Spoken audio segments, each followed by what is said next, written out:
and Dopey. Two guys that hate each other. Just shut your mouth. I hate them. Shut up. Don't be unkind. Shut up, bitch. Oh, very nice. Shut the fuck up. You're a fine bunch of bullies, aren't you? Opie. I'm Opie. I could give a fuck. I'm Jim Norton, and I'm on the radio. Shut up. The Opie and Anthony Show. It's all about fun, fun, fun. I'd love to spit in your face. I will fucking kill you. Shut up, stupid. I'm just a zilch and I know it. Who cares? We're trying to do a fucking radio. I know what we're trying to do. I'm sitting here across from you. I understand that. The Opie and Anthony Show. Despicable asshats. And these dummies that work for us. You guys stink. Ben looks like a tall baby. Always laughing in the wrong places. Ben, where's the coffee? You rock. Hopefully he's going through a car wash with his mouth open. And there's Steve. Steve is a piece of garbage. And you stink. You are cordially invited to a robbery rape. This is family entertainment. This show is a disaster. Opie and Anthony Show. If you have any poo, fling it now. But enough of this palaver. Let's get the show on the road.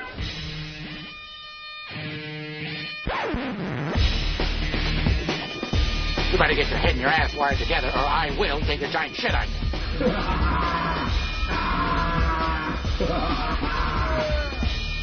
What's that supposed to be? Some kind of sick joke? He said, I can smell your cunt.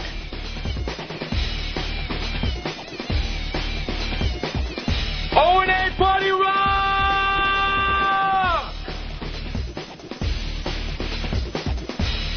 Talk on and on about how you invented radio. Don't, Fred. No fucking way, no fucking way, no fucking way, no fucking way. Hello, fuckface.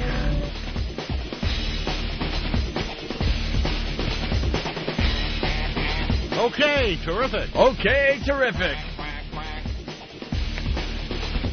What's up, y'all? Hi. It's the O&A virus spreading across America. Ew, I got some on me. I think we should go right to the phones. One of the head pests, is checking in. His name, Dugout Doug from whackbag.com. Doug, the radio show is yours, sir. There's a billboard in Orlando with your name on it. Yeah, I saw a picture of it.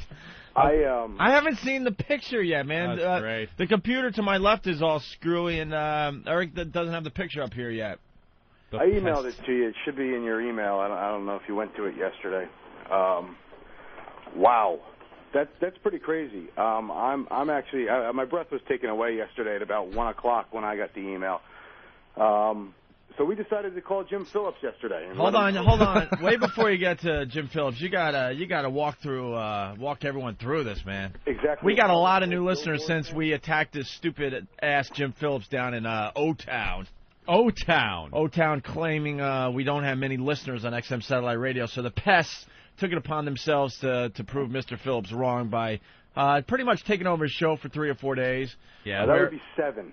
7 days? 7 straight days. Where he threatened lawsuits and he was freaking out. He couldn't take phone calls. Making all sorts of claims that Eric Logan was just an actor and it wasn't really Eric Logan that calls our show, who, of course, is the head of programming for XM Satellite Radio. No, unfortunately, that is Elo. And then he cried behind the scenes, like most of these radio guys do, to his boss. And then the bosses got involved with our bosses. And we said, look, we can't tell the pests to stop. Yeah. That was our exact quote. We can't tell these guys to stop at this point.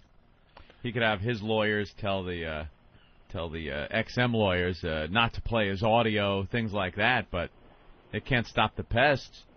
They're just fans. Right. So then Whackbag and the rest of the pests from other message boards and elsewhere, they decided, they weren't going to let this one go. So what did you guys do? You got a collection together? Apparently, during those 7 days, I saw that as a perfect opportunity for me to whore myself all over your show. Yeah. And in one of those calls, a guy named Dirty Haiku had emailed me over the weekend talking about a billboard.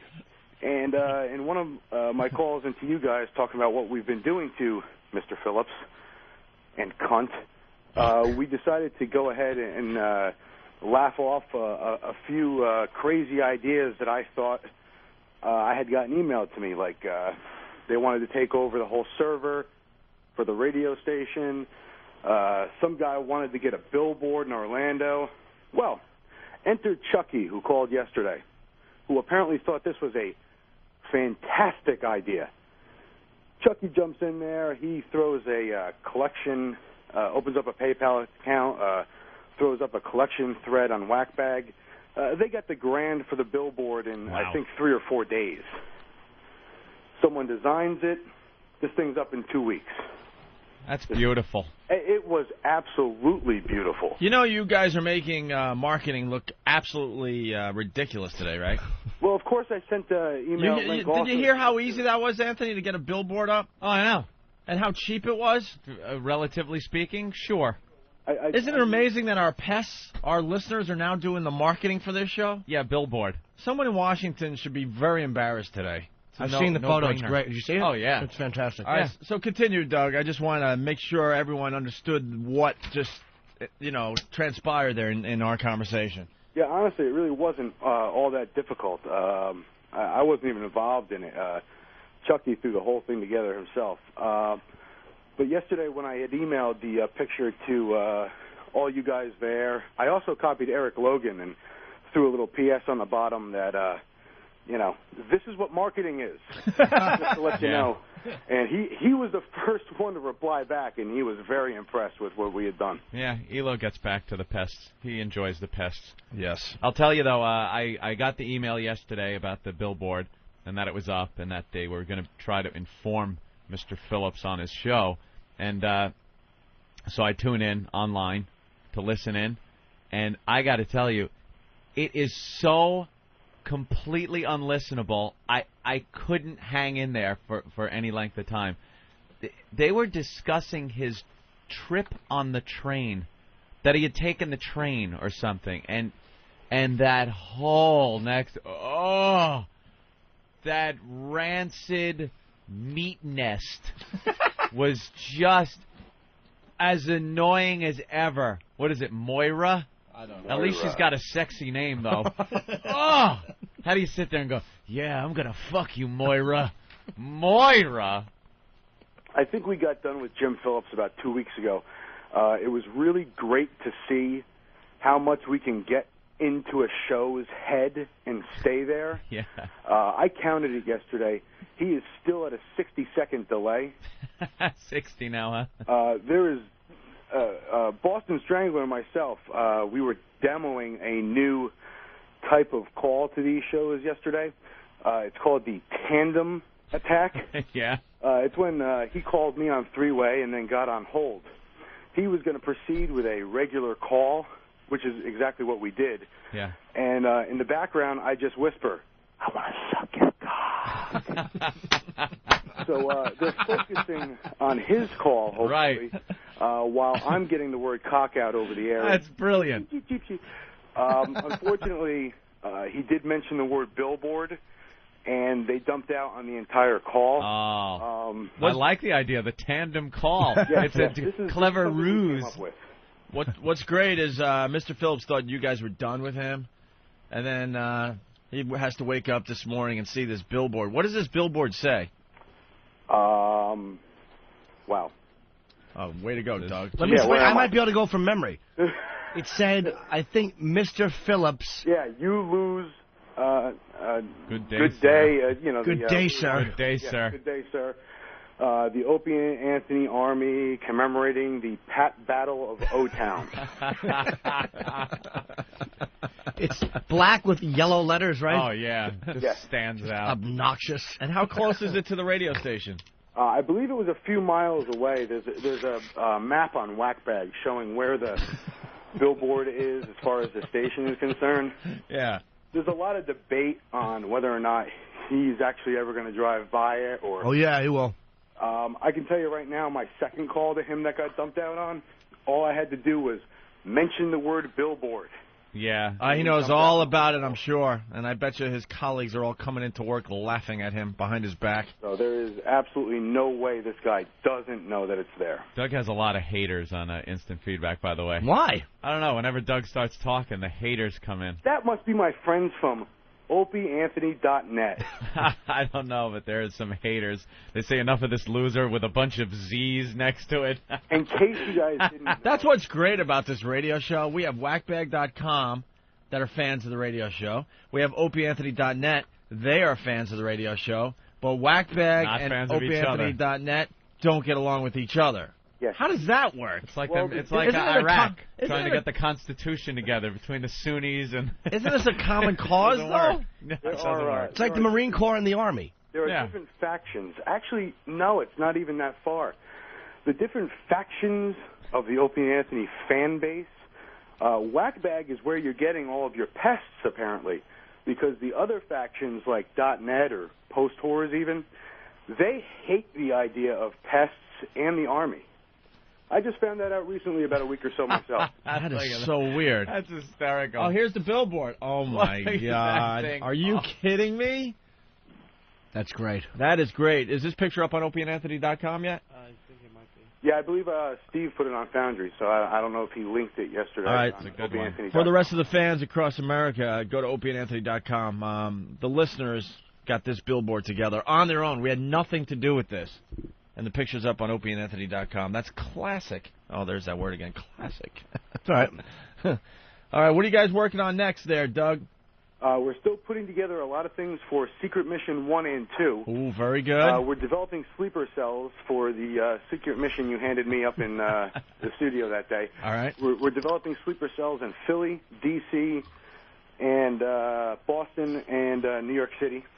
These cells will be activated when we want to do these attacks that you were specifying, the big attacks. Well, they got secret missions and messing with O-Town and Jim Phillips. That's all cute. That's just the pest practicing for the big war. Well, basically the billboard and we got something coming for Russ Martin too. You guys should hear within a week or two. Okay. It's not a billboard. He's another douche in Dallas. It's just something else we're demoing for the larger fish that needs to be fried in a couple months here. So we're testing out the ability to get some of this stuff running and how long it takes to actually get on. Like a billboard takes a couple weeks, and now we know. We're actually doing a 30-second commercial doing Russ Martin's show because he wouldn't put any of us on. So we're going to do a 30-second commercial during his show, just dropping all the clever... little Connor references. We're going to drop them all in about 30 seconds during an ad, just so we get it on his show no matter what. Hysterical. Guys are out of their minds. Because the guy had no balls anyway. That's a couple $100 because, it's just one market. So. Well, next time you guys set up a PayPal account, let us know so we could, throw some money to the cause. And we also have, as you all know, the secret website. Our friend Sniper, who has developed that website, has also developed a secret website. Yeah, this goes so many levels deep. I don't even know where it ends anymore. I really don't. I don't even know where to go to join the O&A Army. I don't even want to know. Just in case someone comes to me and says, look, we got to put a stop to this. I want to make sure I don't know nothing. They're like the mole fans. Like, you get, one level, and then you go down, and there's, another level of creeps. Yeah. To the left, there's more of them. Oh, yeah. Oh, there's some very scary individuals that we associate with here.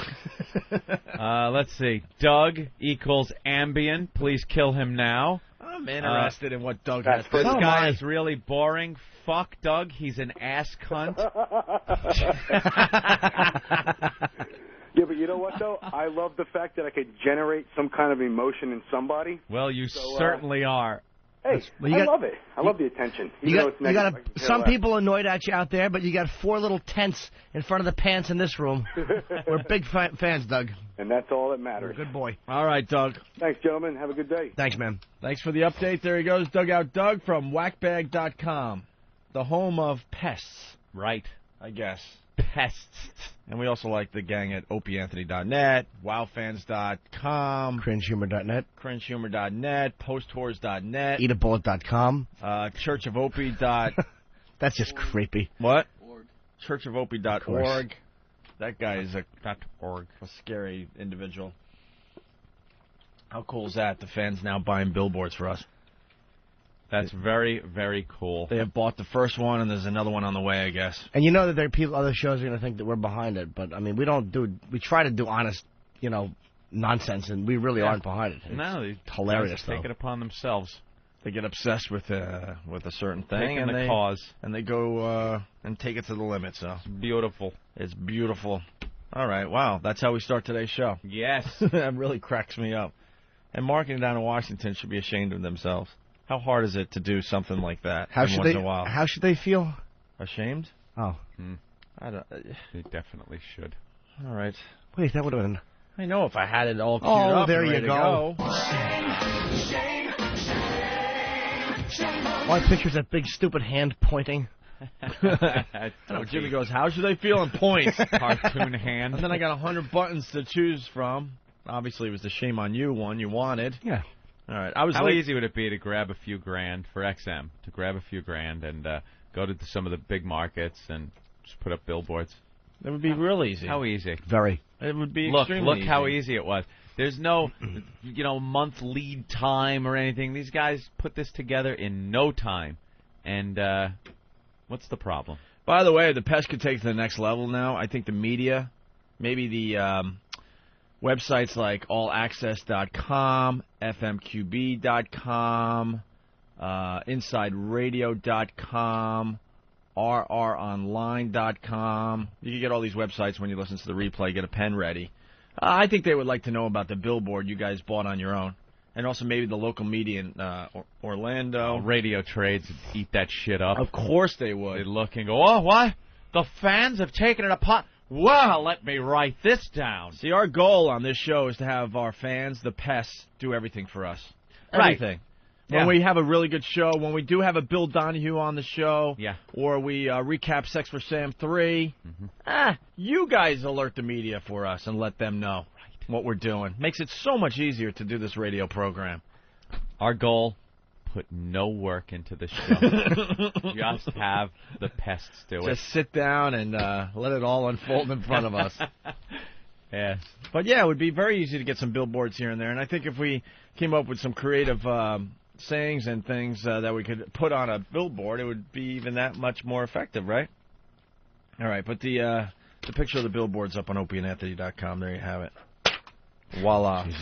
Right under a tree? How lovely. With the military stencil font that they use. That is really good. That is very good. Hang that up in the studio somewhere, okay? The Pat Battle of O-Town.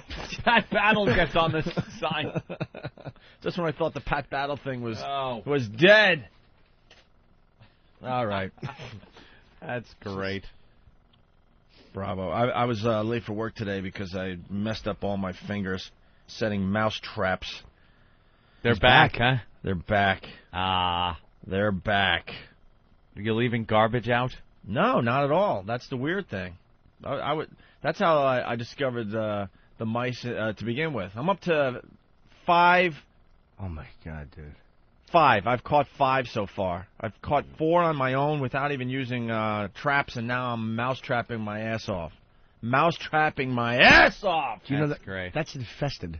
I know. Yeah. Well, I have a landlord that doesn't give a shit. That's the problem. Yeah. I got to finally buy something in New York City because I'm done. You're also on the ground floor. That makes it harder, though. The amount of rent I pay on this joint, it's a nice place, but it's got a mouse problem. You got spaces under the door or anything? It's a space between the counter and the refrigerator. But where are they coming in? I always see them climbing up or down that thing. That's it. Creepy and I know disgusting. It stinks. But I've already caught 5. Do you have to put food up on there where the mouse has been? I'm mouse trapping my ass off. That's the new thing. So I fucked up like 3 of my fingers this morning at like 4:45 in the morning. I'm setting mouse traps in there. Well, I'll explain. I bought 2 mouse traps, and Friday night I set one with peanut butter. Everyone says peanut butter does the trick. Sure. So a little dab of peanut butter on the mouse trap, slide it into a paper bag because you want to make cleanup all nice. Oh, you put it in a paper bag. Very clever. A little trick that my brother taught me, and sure enough. BAM! That's clever. Woke up Saturday morning to a dead mouse split in half, basically. Oh. Snapped its little neck. Its little mousy neck. And I just lift up the bag. It's a little shopping bag, and walk out of the apartment, and goodbye. Real easy. Mm-hmm. So then I set the second mouse trap. And what day were we up to? Tuesday. So from Saturday until today, It's been 3 days. I'm setting this thing with peanut butter, checking in the bag every morning or later in the day, what have you, and the fucking peanut butter is gone and the mousetrap is not going. Oh, they're figuring out how to get around it. Wow. That's clever, little guys. Well, I heard the mouse, and he was saying, hold that bag at a 45-degree angle. So then, it was so hot out. Yeah. Obviously, here in New York, it was up to close to 100 for a few days in a row there. I'm thinking stupid me because my kitchen is kind of separate from the rest of the apartment in a way. There's a door, and so I don't AC that area. I just close the door, so it gets really hot in there. I'm assuming that it's so hot that possibly the peanut butter's melting. Stupid me, because I'm like, why isn't this thing working? And I studied a little further. I'm like, no, this mouse is eating the peanut butter without setting off the mouse trap. Figured it out. So this morning I wake up all excited, like, all right, I think I got it figured out. There's going to be a dead mouse in there. Sure enough, not a dead mouse, but the peanut butter's gone again. I'm like, oh, my God. So I'm looking at the thing, and I'm stupid me. I kind of just tap the mouse trap, like, what is wrong? Goes off like it's nothing. With barely tapping it. Well, you can't put your finger in there. I wasn't going. Are you insane? I wasn't testing the mousetrap like, let me push this down. I just kind of touched it like, what the heck is going on here? And bam, that's all it took. So I'm like, why isn't this, So then I ran out of peanut butter. So now I'm like, this is 4:45 in the morning. You know how you are if you wake up early. 4:45 in the morning, you're like barely awake. So I got the mousetrap on the counter, and I'm now trying to get a little pile of granola around it because I ran out of peanut butter. And I'm carefully, placing the granola around the mousetrap. The thing goes off on its own, snaps my How do you fasten granola onto a mousetrap? No, I'm just piling it around it. No, you need something that gets a little resistance. Like cheese is good because you can kind of slam it on there and anchor it a little bit. I see what you're saying. So that the mouse has to tug. Got to tug at it. I see what you're saying, yeah. Yeah. You could just pick the granola off. Were you sitting there with no shirt, and the mice probably looking, look, we caught a swimmer. So it goes. So I'm trying to get the granola, a little pile of granola around the mousetrap, and the thing, goes off again. Nails this fucking thumb, and the granola goes flying all over the kitchen. I pick up the mousetrap 4:45 and slam it against the wall like, you son of a bitch. And I set it a third time, and it went off. That didn't hit my finger. And then I finally got it all set and ready to go, so we'll see what happens. That is probably one of the most nerve-wracking things you have to do is setting a mousetrap. You freak out as you do it. Yeah. It's so fragile, the whole connection thing there. You're like, I just don't fucking click on my fingers. Yeah, my nerves, to begin with, suck. So all of a sudden, I'm just setting them off. So we'll see if the granola works today. I know it's not. I'm going to have to go get the peanut butter, but I got to get this one. You need a different type. They were gone for a while, but now there's, I got one, and there's obviously a little friend. And others have told me, well, if you see one, there's a lot more hanging around. The best way to get rid of mice, and I've had to do this before, is when you go to sleep, I took peanut butter and cheese and mixed them together, and I piled them on my pillow right by my face. And when I woke up and the mouse was nibbling right by my face, I just looked him in the eyes and went, beat it. That works, huh? He scrammed. Scram, you. So, and that's why I was a little late today, too, because I was setting these mouse traps for like 15 minutes trying to get them set, and my fingers are killing me. You got a serious mouse problem. Well, I got a serious landlord problem. You got to get out of there, is what it is. I got to get the hell out of there. It's time. Yeah, my place is starting to deconstruct itself. I got to get out of there, too. Yeah? Yeah, all of a sudden the condensation line on the air conditioning unit started leaking right through the living room ceiling. Yeah, you know what happens. It gets very hot and humid, and if the line is clogged at all, it backs up, and the water leaks into the attic, and in time it comes through the ceiling. So now, in my living room, I have a big spackle tape. You know how they tape the seams of the spackle on the ceiling? Yeah, yeah. It came down. Oh, so that's God. like hanging like a stalagmite in my living room with a towel underneath it. And then I don't know where they're coming from, but moths. Moths. They're flying around like crazy in my house. They're just fluttering around? Fluttering. You're trying to watch TV dropping and their little moth duty all over the place. Flutter. Dude, you gotta... Don't say that. You have to get rid of every single piece of furniture. I don't mind moth shit. Moth duty is very toxic, and they're just fluttering around, dropping their moth duty as you're trying to... Yawn. Trying to yawn, there's the word. Stupid moths. They're fluttering all over the place. And I don't know what to do about it. I gotta move. I just gotta throw away the place. Throw it away. Way to handle things. I know. There's a booger on the couch. Get a new one. There's a moth. Find me a new place to live. Holy shit, it's a moth. It's not Mothra. There's like 10 of them, though, at any given time, just fluttering around the house. No matter how many kill, there's still 10. Get a little butterfly net. Oh, run around. You could be in your tidy whities running around catching little moths. It'll give you something to do during the day. That's a good idea. You don't really do anything after the radio show. That could be your little thing you do every day. Do that. Jumping around with your butterfly net. Got another one, honey. Yeah. Undershorts and work boots. Let's let them go. Then you could put them in a book and flatten them out. Maybe, that's maybe it. make Put a little pin through 'em. display. Yeah. Jesus, we're the worst. And place is coming apart. And then during really the bad gotta rains we had the other day, it started leaking in the kitchen. Yeah. All of a sudden, one of the seams in the ceiling again leaking. You do realize that we all, well, Jimmy's the only one so far. We have to start living like we have money, like real humans. Yeah. I just don't get a place. I just don't get it. We now make money. I want to get a place. I haven't found one yet. I got to find a place before you can buy it and move in. Yeah. There's a bunch of crap out there. God damn, they want you to buy a house. Hey, this one's good. 1955 it was built. What the fuck are you going to do at a 1950? I don't care how it's remodeled or redone or anything. It's still 1955. Before you know it, it's good. The ceiling's going to be leaking again. Any skylights that are in there are aftermarket, so those leak. People want, like, outrageous amounts of money for pieces of shit. Yeah, well, good luck, sir. Good luck. Then you got to hear about the housing bubble is going to burst and the prices of houses are going to go down. That'll happen right after I sign when I buy. That's it. The prices will plummet. Don't they go back up after that? I've been hearing that too, and it's like they say something. People say that for years. Yeah, it goes up and down, up and down. It's like a little roller coaster thing they do. No one asked me how my place was. Jimmy, how is your place? Funny you should ask, Ant. Yeah. I'm a faggot, and I had it painted yesterday. I had my dining room painted, and I had it painted burgundy, and I fucking hate it. You picked the color. Yeah. And now it's on the wall and you hate it. I'm fucking so depressed today. I just woke up like you incompetent ass. Did you have the painter paint a little bit and then step back and look? No. Yeah, you should do that. You should actually, before all that paint is mixed up, you get a little sample and they put it on the wall. I did that. You look and go, But this person who's been doing it has made so many trips, I felt bad. I kind of figured that was the color I wanted anyway. Like, I kind of knew. Burgundy for a kitchen? No, for the dining room. It's a small dining room with a lot of glass. Did it glass turn in out it. pink?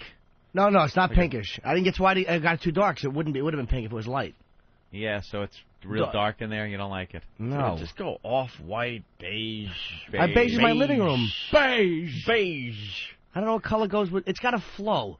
Burgundy looks faggoty. Looks purple. I know. Eric's got burgundy up on the screen. Let me see. My left here, went with and it looks periwinkle. Faggoty. No, it's not. You that should have went Burgundy with is like the red up there. You should have went with redwood. No, it's You are a faggot. I'm not a faggot. I just picked the wrong color. I have a light blue bedroom, which is lovely for a boy. A beige living room, which is fantastic, and I figured this would flow on the Martha Stewart colors are the ones I got. I will. Oh, so no. what? I will never. I will never paint a room. I will never have a room painted. No. Why not? When you get a place, it's good enough. No, you gotta paint. It's good enough. What color does that look to you? Oh, that's blood red. I know. That's going to be a pain in the ass to cover up with any other color now. I'm fucking depressed. You're going to have to prime the shit out of that. You won't have to sand it, though, will you? No, you just have to get an undercoat of, like, gray or something to put over that before you can paint anything on top. The room is going to be smaller. So many coats of paint you're going to put on that. It's fucking, I'm so annoyed at myself. So is that why you didn't call me back yesterday? I never got your message, to be honest with you. You called me. You said you called me. I had an acting class, which I was another thing. I stink. How'd you do? Awful. Really? Awful. Were there any good actors in the class? One guy, this guy, Bill. De Niro? Yeah. This guy, Bill, he's like a young, good-looking, broad-shouldered boy. Yeah. He's a comedian. Yeah, he's actually very good. He annoys me, but he can really act. And what did you have to do? A scene, which was, With Bill? No, not Bill. Hello, Bill. Hello, Bill. No, it was me. It was like a Mr. Mom type scene, which is revolting, and it's nothing like I'm playing in Louis' show. But you got to, the scene wasn't that badly written where I can blame the material. You're not learning how to act like a certain character. You're just learning the craft. Well, it's scene interaction. It's just, it helps to do. What do you have to do? I played a guy, Nathan, and they had a reader. A girl read the other guy's part, and that's pretty much the way it is on auditions, and she kind of read it stiff like the way the other guy would. Right. And I just stand there, and I don't know how to talk. It's like when you're acting, you're fucking talking, but you're not talking naturally. It's like I'm stiff. Talk. And my hands are on my hips. Like, what do I do with my hands when I talk? It just... And that's the hardest thing. You do it every day, and it comes out very natural how you talk. But the second you try to act, all of a sudden you don't know what to do with your body, and your inflection in your voice gets different. And I talk like that? I don't know why I talk like that. Like, what are we supposed to be doing? Oh, my God. You're shitting me. You do that? So when I get nervous, or do the corners of your mouth stay really stiff, too? Wait, yeah. I'm not sure what I'm doing. I'm so stiff and uncomfortable. When I'm good, I do a nice job, but when I'm awful... You're just awful. I'm laughable and terrible, and I was so depressed when I walked, because she's like, this is a scene that I thought you would do really well in. Oh, she did not. But she was good, though. She was right. She was right. I mean, she trained Romano. I'm not saying he's the world's greatest actor, but he's good enough, and he's a Meisner actor, and he does a great job on the show, so. Oh, man. $40 million a season. Sign me up, lady. Wow, it's such a hard thing to do and come off natural. Fucking, I was so aggravated at myself. It's so great to see, like, when they put sports people in TV shows. They used to do that a lot in the 70s, when you'd have, like, a sports guy go on the Brady Bunch or something, and their acting is just the worst. Hey, how are you kids doing? It's really just bad. But it's a hard thing to do. George Foreman was better. What was it, like, what Sidney Poitier movie was he in with Cosby? He did a better job than I did yesterday in class. Oh, that sucks. I was awful. Oh, poor little Jimmy. Oh, I was so disgusted. Just driving to the cellar, I wanted to just bite my face. What was one of your lines? I'm not a big fan of the comfies. I had a big problem with the comfies. It was about two The comfies? Diapers. It was two guys diaper shopping. Uh-huh. And I can't play anything like, I'm not... Why would two guys be diaper shopping? Just two single dads or whatever. Again, revolting conceptually. What do you play well? Anger, right? Yeah, but that's easy, man. Anyone can play anger, For Pete's sake, Oh. What moron can't do that? It's Good gravy. Yeah, get a hold of yourself, Ted. Yeah. But to me, that was a little bit... I would have preferred to play this guy kind of like a douche. Because that's, to me, funnier. A douchebag shopping with his friends and doing this quote-unquote motherly or effeminate thing. Yeah, but you can't always be angry or a douchebag, right? Absolutely, but now you're just playing a straight guy. Yeah. You go in there with your pal, and you have to deliver your line, and it's what? I had a bunch of lines. One of them was, he goes, something about the comfies. He asked me about the diapers, and I'm like, I'm not a big fan of the comfies. I had a problem with the comfies. We started talking about the diapers. I had a problem with the comfies. Not a big fan of the comfies. Really? Seinfeld with fucking hydrogen in his mouth? You asshole. I'm not a big fan of the comfies. Play the comfies. Oh, I really should be executed. That's a red dining room and no acting skills. Fucking ugh. You'll do fine. How much primer am I going to need? A lot. You've got to cover the whole room. Yeah. Of course. The answer is a lot. Let's rewind a little bit. Mike in Massachusetts. Go ahead, Mike. Hey, Anthony, I was just wondering if when you have the mob problem, if you're dancing around naked with the cock between your legs, and you kind of maybe singing, I'm crying over you. Yeah, boss. All right. That's very funny. Yes, that's what I'm doing. Pinches his nipples with dirty fingernails. I fuck me hard. Fuck me. Fuck me. I would fuck me. Hey, Don, what's up?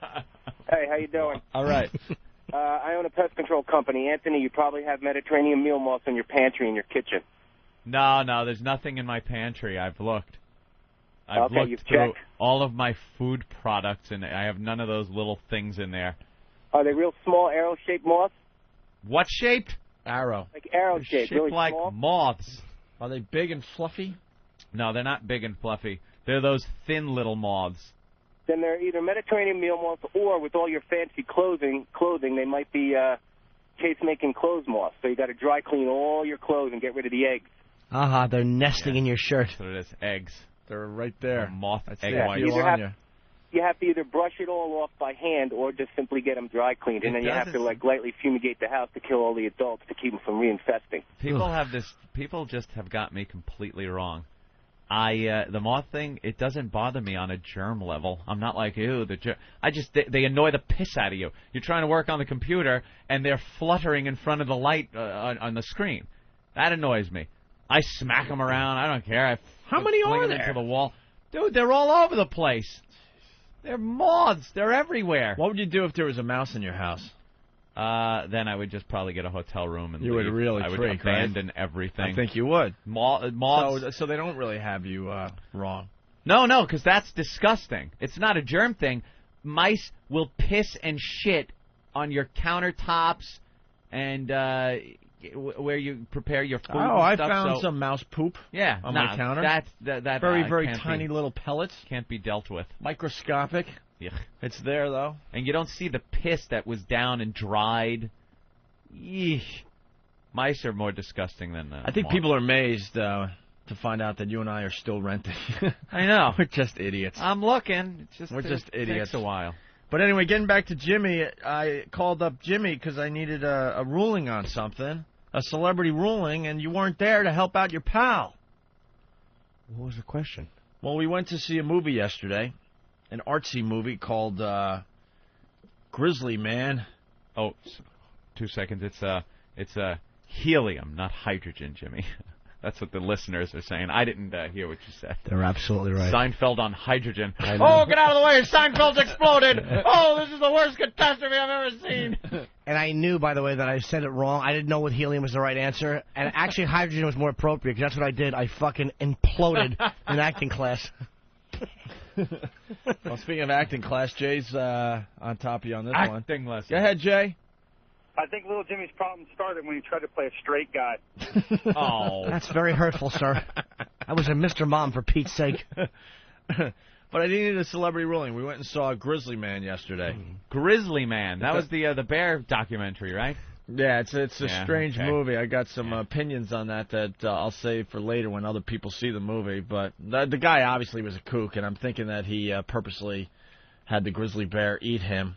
Stop. At the end of the movie. Like he was suicidal, and that's how he... I think he just started losing his freaking mind. I'm going to kill you. And he basically was in the Alaskan wilderness, even though it was like a national park, so how... I don't know.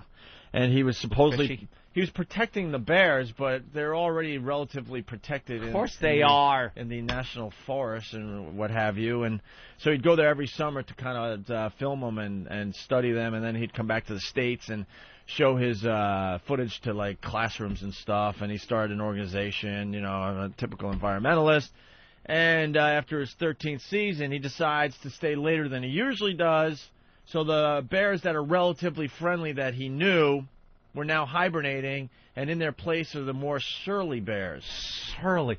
That bear is surly. So the surly bears come in and hang out where the tamer bears would usually be. Mm-hmm. And one of these surly bears ends up eating him and his girlfriend. Good. I'm not giving anything away. That you go into the movie knowing that. Was his girlfriend hot? They wouldn't show the girlfriend. He wouldn't show the girlfriend because his whole thing was that he was out in the wilderness by himself, pretty much living among the bears. Oh, was he trying to bullshit people? A little bit. He was there alone? Yeah, because they got footage, you know, some of the footage he never showed anyone where, like, she's in the shot and like, oh, no, people are supposed to think I'm alone out here. Okay. And he was alone for, you know, many of the summers he did it, but then there was a few occasions where he brought, you know, this chick. And one of the bears ends up eating him and her. And there's actual audio of him being... Did you hear it? Eaten alive. No, they won't... They won't play that on the... Then what's the use of going to see that? The best part they cut out. The voiceover guy, the director of the film, you see him with the headphones on listening to the attack, and he's obviously very emotional.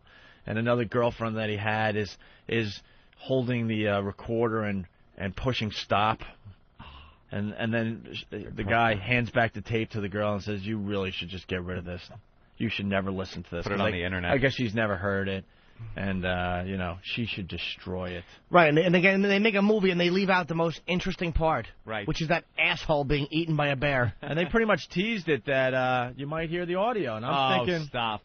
I'm going in my head, do I want to hear audio of a guy being eaten alive by a bear or not? And my answer was, yes, I do. I did want to hear that. Ramon. He was taunting the bear. Your website's hard to navigate. By the way, on RottenTomatoes.com, love the website. It does a great job as far as reviewing all these movies. A 94% rating. Most reviewers around America loving this movie. How can they love it when they cut the bear eating Because part? it's a documentary and they look good loving it, just like the Penguin movie. Well, the guy was nuts. The guy was absolutely nuts. Supposedly he lost out to Woody Harrelson as far as being on Cheers, and that sent him down a road where he started drugging and drinking and all that, and then finally found happiness living among the bears. Did he take an acting class before Cheers? I guess he went out to L.A. He was good at that? He went out to L.A. and did a few things. Hey, why is the bear coming at me? If the acting doesn't work for Jimmy, he's going to go into the wilderness and live among the raccoons or something. Not now. They'll just find me asleep somewhere on 15th Street, some tranny eating my guts out, my video camera spilled, my documentary spurled. Cast them in their natural habitat. You got a cigarette, Daddy? Shh. My opinion on this guy, like, he was coming back with all this footage, and he was very passionate about what he was doing, and I think when he came back to the States, he even made it on Letterman once, so he was kind of a celebrity. I think people were just like, yeah, whatever. They didn't really give a fuck. And he had all this footage and stuff. So they got eaten. And he was getting more and more crazy and into this thing that I really believe that this guy set up his own death by Grizzly. Says if I get eaten, people are going to look at my stuff, look at my works. You sure he's dead? Oh, yeah, he's dead. Oh, they had the coroner describing a lot of stuff, and it was Oh, really? What happened? What did the bear do to him? Well, he ate him alive because he started on his head. Just gnawing on his head. And ripping his scalp apart, and then I guess somehow the coroner could figure out that then the bear gave up on the head, so he was still alive, and then grabbed his side and just started. He was eaten alive, no doubt. God, he deserves it. What do you think he's thinking? Bear? It was a white. The heck was it? A white grizzly or a white? Someone help me out. It must be a white grizzly. Now, how come the girlfriend got eaten too? She was there taking a frying pan and slamming it over the bear's head over and over again, trying to save her boyfriend. And he's supposedly heard on this tape, which you don't get to hear, yelling and screaming, "Run, run, save yourself, run, run," but screaming it, obviously. And bear ate him and then went and ate her. I'm so irritated at that fucking director for cutting that out. Why would you cut that out? Yeah, put the whole thing in there. A guy's making a documentary and he's eating during it, and you cut the audio. Wait, it might have been too gory for kids. Yeah, I want to compete with the Penguin movie. Do you know what I mean? That's the danger. That's what you get when you lay out there and hang out with fucking bear shit all the time. You're gonna get gobbled up sooner or later. These people that go with these wild animals to document them and actually start feeling like they're part of the animals. The animals understand them, and they understand the animals. They're so full of shit. Listen, they're wild animals that will disembowel you at the drop of a hat. Someone listen to that clip and see, because that might be worth playing on the air today. Because this is the coroner showing the metal box that they brought the remains back in. Ooh. And there was just two big piles. Who cares about Mancow? Jesus. That was yesterday's news. So anyway, I'm thinking that he set up his own death because he stayed out there too long. And this guy knew what he was doing. He was out there 13 years. He knew how to survive among the bears. And he was hinting, like, they have tape of him hours before he died, and he was talking about his own death. You know, you have to be so careful out here or you could be eaten alive and blah, blah, blah. It was the foreshadowing was a little strange. Anyway, Al Roker interviewing an animal behaviorist. Listen to this. Now, we always hear about, and we see video on the news about these bears, a lot of bears coming into people's backyards. You see a bear in your backyard. What do you do? Well, the first thing you want to do is to avoid confrontation. You don't want to go and tackle them. Grab whatever you have nearby and make as loud noise as possible. And you don't want to climb trees because bear can climb trees and they can absolutely outrun you. So if you need to, back away quietly, but make a lot of noise first to try to get him away from you. I hate these experts that they have on TV, stating the obvious. Expert. Really, make a loud noise and walk away and or walk run away. Really? Back away. Most people would walk toward the bear and try to pet them on their cute little head because they have stuffed bears at home. Isn't that what this guy was doing? Huh? Wasn't he walking right up to the bears? At times, yeah. Yeah. But he was very, very cautious. They showed some of that. The best thing to do is obviously to keep them out of your backyard or your campsite is secure your food. Absolutely. And a lot of people think they can secure the food in their car. And bears have known to break a car window on different occasions. The other thing is people like to have snacks before they go to sleep in their tent. And the bear smells the crumbs, even the leftover, and they may pour at your tent, which is not a good idea. Are there any bear experts that don't sound like World War II criminals that they could have interviewed? When would a bear be most likely to attack? Sunday, Wednesday, Thursday, Monday. This movie's getting such a buzz that the bears are going to become the new sharks. You watch. Is that it? It's going to be all about the bears and bear how not attacks safe in our area. Exactly. Well, Jersey has a lot of bears. They're trying to get a bear hunt together because bears are showing up in people's pools. So that would be a topical story for this area. Bears. How to protect your children against bears.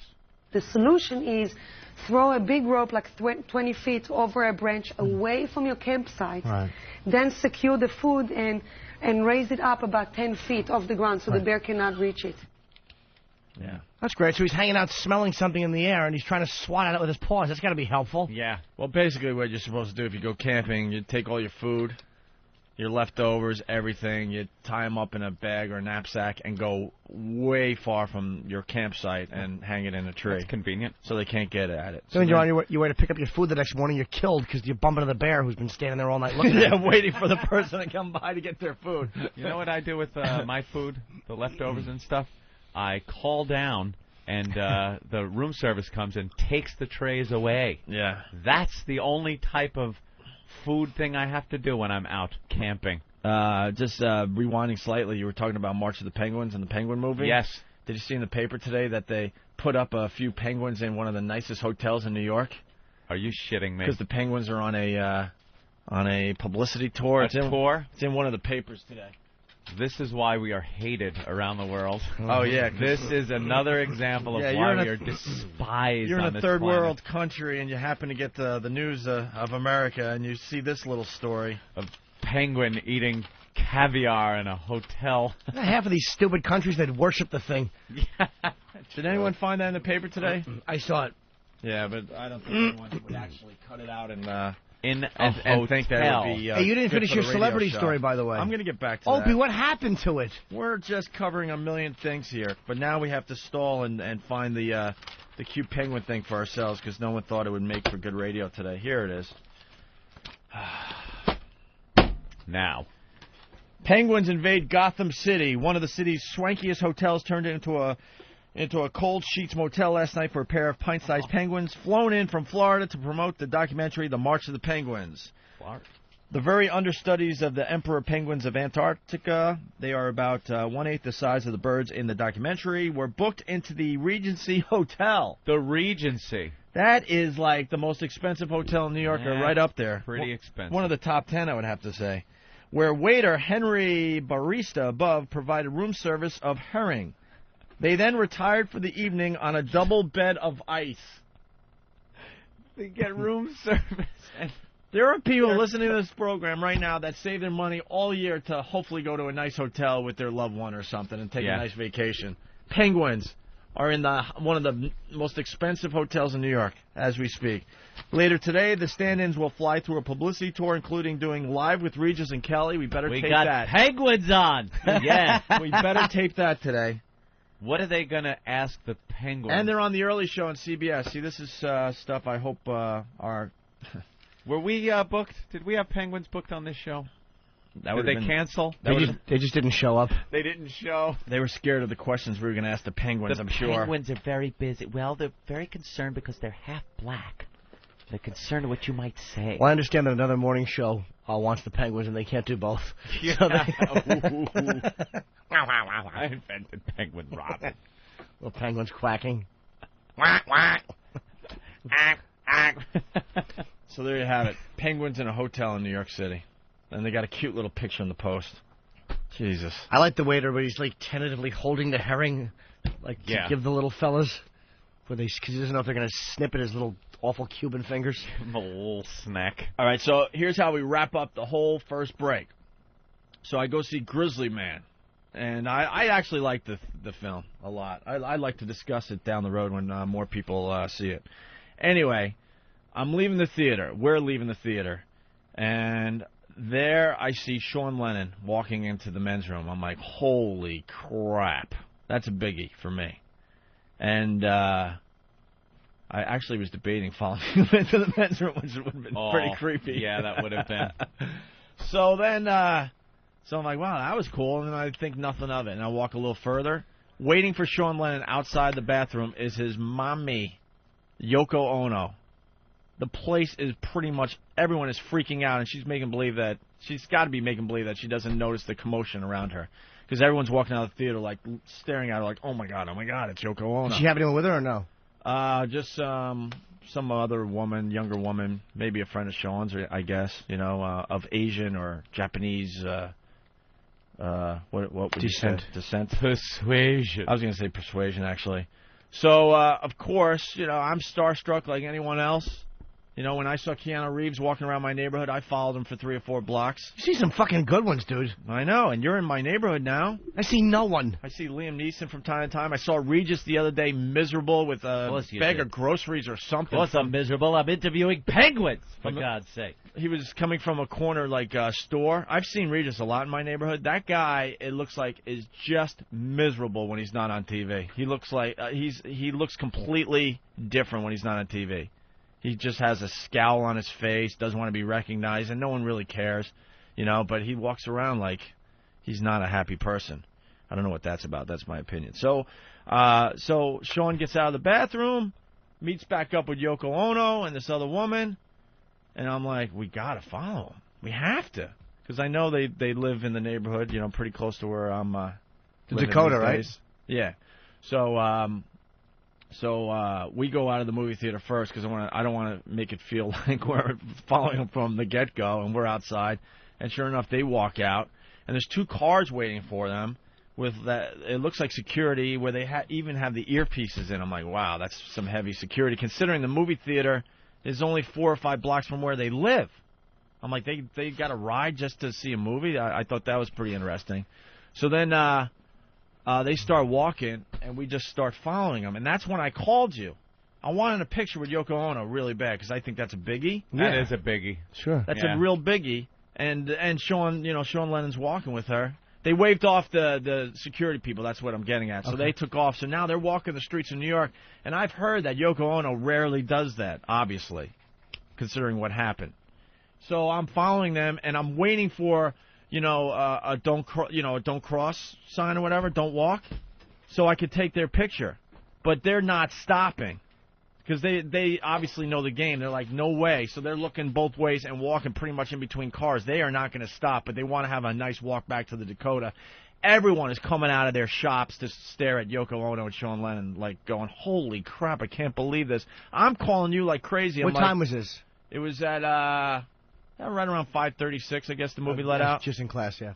And I'm calling you because you know this shit. I'm like, do I approach Yoko Ono and ask for a photograph, or is she going to get all freaked out? Because most celebrities, I would approach them because whatever. But might as well, because what the fuck are they going to do? But that's what happened to John Lennon. Is the fan came up and wanted an autograph and stuff. Well, so then maybe she learned her lesson and she'll better take one quickly. So I'm thinking she's like, that's the thing that just freaks her out. Like, are you kidding me? And I didn't want to get into some kind of weird scene there. So you didn't call me back because I didn't know what protocol was on this celebrity sighting. So instead, I got to show you guys. I got the picture from the back. Yeah, I got the back of their heads, which means nothing to me. Maybe I could get this. Can I get somehow get this picture from my my camera phone online? Sure. Could have gotten that same picture on Mott Street. So this is what I got. It's the back of a couple of Chinese people. I just got the back of their heads as they were. So, and then I followed them all the way to the Dakota. I felt like a stalker, to be honest with you. You are one. You were a You stalker. should have felt like one. What were you doing? Following someone from a distance and watching them? Yeah, and just you should have walked up to him. The only time I did this, I think it was Sean Lennon actually one time in a restaurant, but they were eating. He was with Rick Rubin and someone else, and I was like, yeah, not in a restaurant. But you always walk up, dude. First of all, they're hugely famous. It's not like it's a kid. Jim. It's not like it's a kid. You know, you could have walked up and just said hello. Yeah. When Seal and Heidi Klum had a little baby, I didn't approach him because you got a kid. You just don't bother somebody with a kid. No, it's interesting. Not one person asked for their picture, by the way. That's the beauty of it. Be an ass. They might have said no, but at least they would have. They probably would have said no. And who cares? And it seemed like this was a rare thing because when we got close to to the Dakota, the security people that were outside the movie were right outside the Dakota in their cars with their earpieces, all nervous, like, oh, thank God. And then they went in, and that was it. Yeah, I would have gotten or tried to. It's awkward, though. Yeah, you would have definitely. When there's three of them. You have no pride. Nah, there's been times where I haven't, though, when it looks like there's three of them, they're talking. And sometimes it's awkward. You don't want to be just a complete ass. But what does it matter? You're right. I mean, I know you're right. Like, if they say yes, you got the picture. If they say no, even if they get pissed, you walk away. It's a good story. I always figure it's a good story. Yeah. If they say the no. denials make the better story. Well, the other thing, too, I didn't care as much because I had this dumb camera phone. These things are useless. And mine doesn't have a flash. So it's like, I'm going to go out of the way to get a picture that's going to look awful to begin with. You know what I mean? So I was like, maybe if I had my digital, I would have been a little more I always carry my aggressive. digital. Why don't they just put out a goddamn phone with a good camera in it? They can, but they won't. Of course they can. Just put out a goddamn phone with a good camera in it. I'm sick of looking at people's stupid pictures on their camera phones. Let's say hi to Dana and grainy Comac. Mess. Dana, what's up? Well, I followed Opie one day over in Huntington in, what's the mall over there? Walt Whitman Mall. And I want to know what the protocol was to approach you for a picture because I saw you walking with your Starbucks. And I said, oh, my God, there's Opie. And you guys just got on satellite radio. And I didn't know what the protocol was to approach you guys. Yeah. So what do I do in the event that I see one of you guys? Everyone knows we're very, very, very good about that stuff. You come right up and say hi. I had my husband on the phone. I said, I am walking behind Opie. I am, stalking him. That's kind of creepy. I said, now. I'm not going to do that again. I could stab him from here. Her husband said, can you get a good shot? I totally felt like a creepy stalker, but I was starstruck, and I said, I need his autograph, and I chickened out. So no, you guys. I just watched you walk up the mall and watched you disappear, and I left, and I was just disappointed that I didn't approach you. No, it doesn't bother us at all. You come right up and get a picture or an autograph. Autographs, I think, are easier to get than pictures because someone can kind of sign it real discreet without posing and getting someone else to do it. Yeah, but a picture, not a lot of people know. Is better, right? Yeah, and not a lot of people know why they're taking a picture or who the fuck it is. If it's Yoko, obviously, you know, but... I bet you they might have said, no, thank you, and kept walking just because... Like, Randy Johnson was such a dick that day because no one was bugging him. That was hilarious. That blow-off was hilarious. Yeah, it was. I loved watching that live. You're mean. Jimmy getting shut down by Randy Johnson. He's a prick anyway. And I'm running after Jimmy with his little camera. Two losers trying to get Randy Johnson's picture. Yoko's really short, right? Tiny. Yeah. Tiny. Did security walk with him? No. That was the weird thing. No, not at all. Nope. Wow. Nope. That is odd. So. All I'm thinking about is my primer. Do you understand that's in the back of my head? I'm obsessing over this. Don't worry about it. You need something, though. Cover up that red. That'll bleed through anything. And primer's not going to be able... I guarantee you it's not going to work out. Yeah, it will. You could cover it up. All right. You think so? Or Jimmy. Yeah. Don't you sweat it. Just email Jimmy at yellowtreats@aol.com if you have some help for him, so we could do a radio show today, because he's just going to obsess about that all day. I'm obsessed, dude. All right, why don't we take our first break? Bob Edwards stopped over. He got thirsty. Bob Edwards. Today on the program, someone that interviewed Yoko Ono. Dick Cavett in studio. We rescheduled this, everybody. Also, Tyler Evans. He's in the new movie Supercross. We know a little bit about Supercross from the X Games, so we'll talk to him. I know nothing about Supercross. And Mark Maron, who's a lefty. Yep. A big-time lefty. Oh, yeah. He's a comic, good act. He's on Air America. He does a good job on Air America. He's coming in studio today. Mike Hanneman from Jersey says if you want to approach Opie, just walk up and say, good luck, bro. No, don't say that to me. What kind of a show are you guys putting on here today? Cancel all appointments. Welcome to Radio Free America. America's ready. I'm ready. I mean, I want a million voices crying out in the wilderness. Jesus, let's get serious. Now, take a deep cleansing breath. And begin. Fix it, fix it. Guess who's back? I'm over here now. Back again. Nice head, Dick. Bag. Bag it. Guess who's back? Oh, man. Back again. I don't believe it. Stupid. You're so stupid.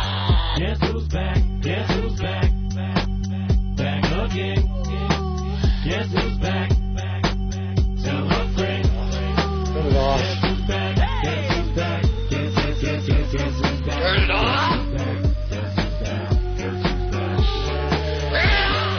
Oh, man, if I was older, I would totally start jacking off right now. What's all doing? We're gonna have a problem here.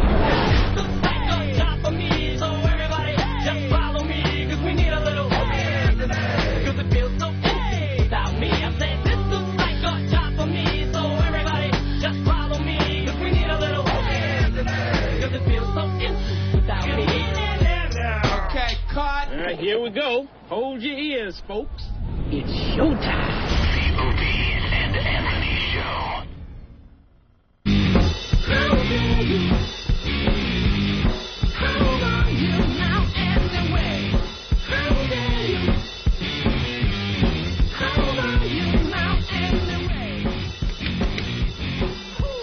All right. You guys are the best. Already they're calling in with suggestions. Thank you, guys. Oh, kills, somebody said. People are very handy. Of course. You're checking out the Opie and Anthony program. We call it a virus. And we ask you to spread the virus any way you can.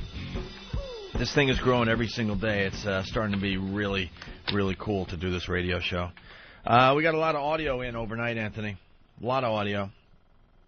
First of all, our buddy Scott Farrell is looking for a golden ticket.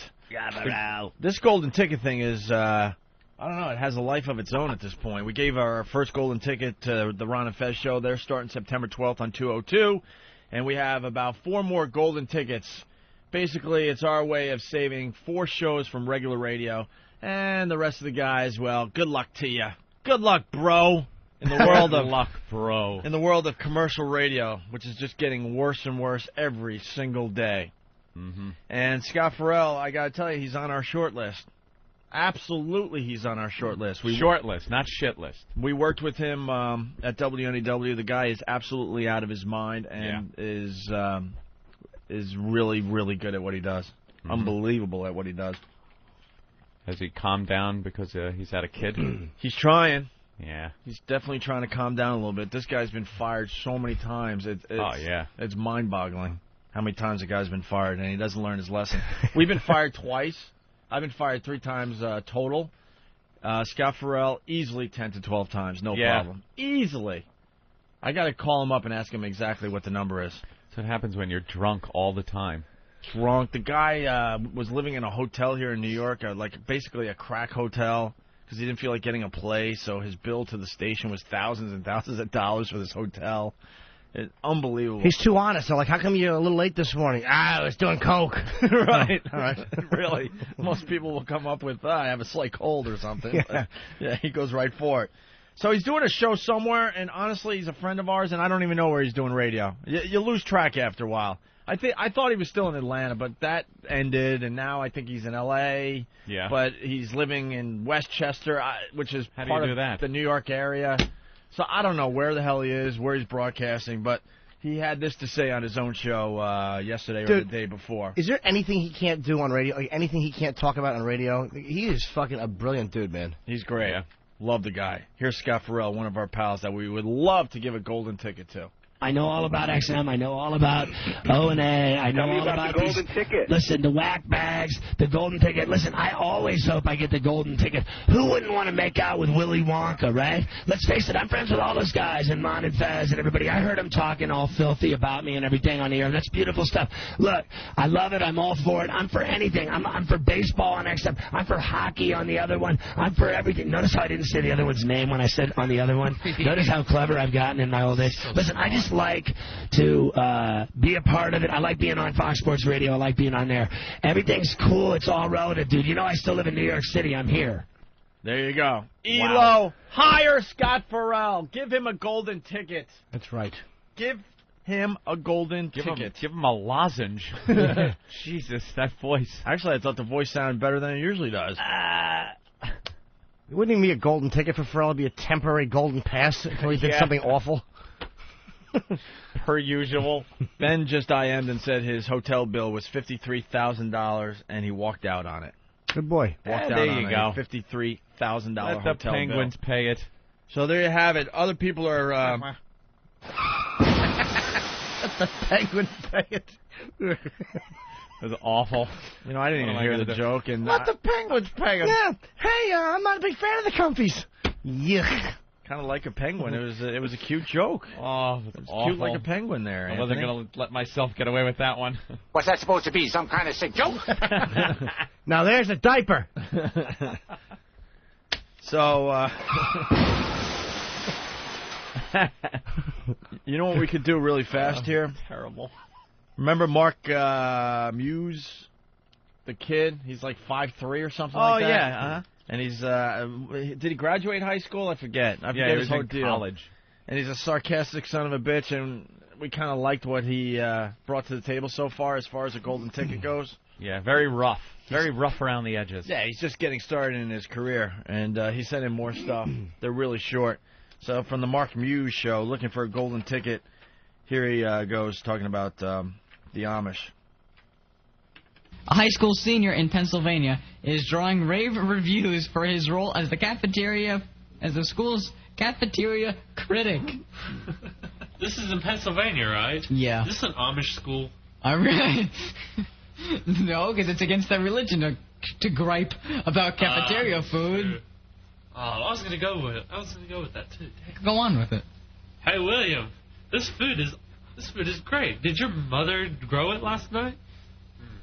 Maybe I should write a newspaper about it. Take it. Hey, how about this in the Amish? Hey, William, is that your sister? Yeah. How old is she? 13. Where's she going? To get an abortion in Florida. Oh.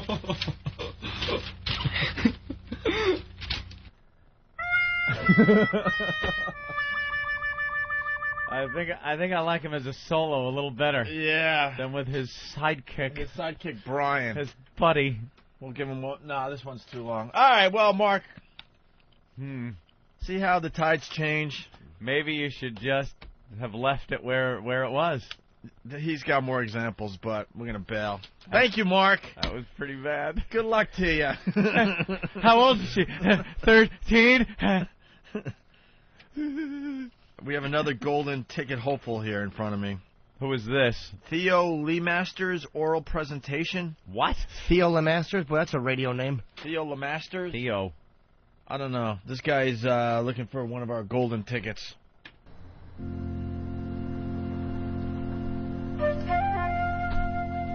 Hi. Oh, I guess this is my oral presentation for trying to get my own show on XM 202. I'm 28 years old, got 10 years experience in radio. I've worked for Clear Channel a couple of times. I worked for Cox Radio once. Worked in a handful of 4, I guess, AM stations, doing talk radio, sports talk radio, producing, doing behind-the-scenes stuff. I even did radio sales for a while. Oh my God. That is just a bang-up tape. Did he record that and think, this is absolutely what we want? Travis? Yeah, he sent in about 3 demo tracks, which were terrible. And then, as if that wasn't enough, he decided to make this 8-minute oral presentation. as to why he should get a job, and pretty much all 8 minutes is self-pity, self-loathing, and just, well, you'll hear With it. that I mean, awful music? Yeah, that goes out through the entire thing. This kid's good. I like him. People still don't get it. They're sending like 20-minute bits and stuff. Yeah, it's ridiculous. And if I see something over a minute and a half, I'm not even listening. I don't have the time. And we keep telling these people, but they don't listen to us. They assume that we're going to sit down and listen to a 40-minute demo or something. You got to hit us quick and fast. Any PD in radio will tell you if you don't hit them within the first 10 seconds, they don't even listen anymore. PD. They take the cassette out, if it's the old days, and throw it in the garbage. Done. So, in between my radio gigs, 7 different radio stations right here in Richmond. I've never left the Richmond market. Yeah. I've worked in 7 stations here. Right. But I've given up. I wait tables to supplement my income between radio jobs, and I do a lot of eBaying and different things. And Kill yourself. Wow. I am so annoyed listening to this. Kill yourself. And the music in the background is so annoying. I know this isn't really convincing you, but you should. You should give it. That, or you can just tell me how pathetic I am. Because I really don't stand a chance here. I have no chance. But I gotta try. I gotta eat my candy bar. I really want a golden ticket. You suck.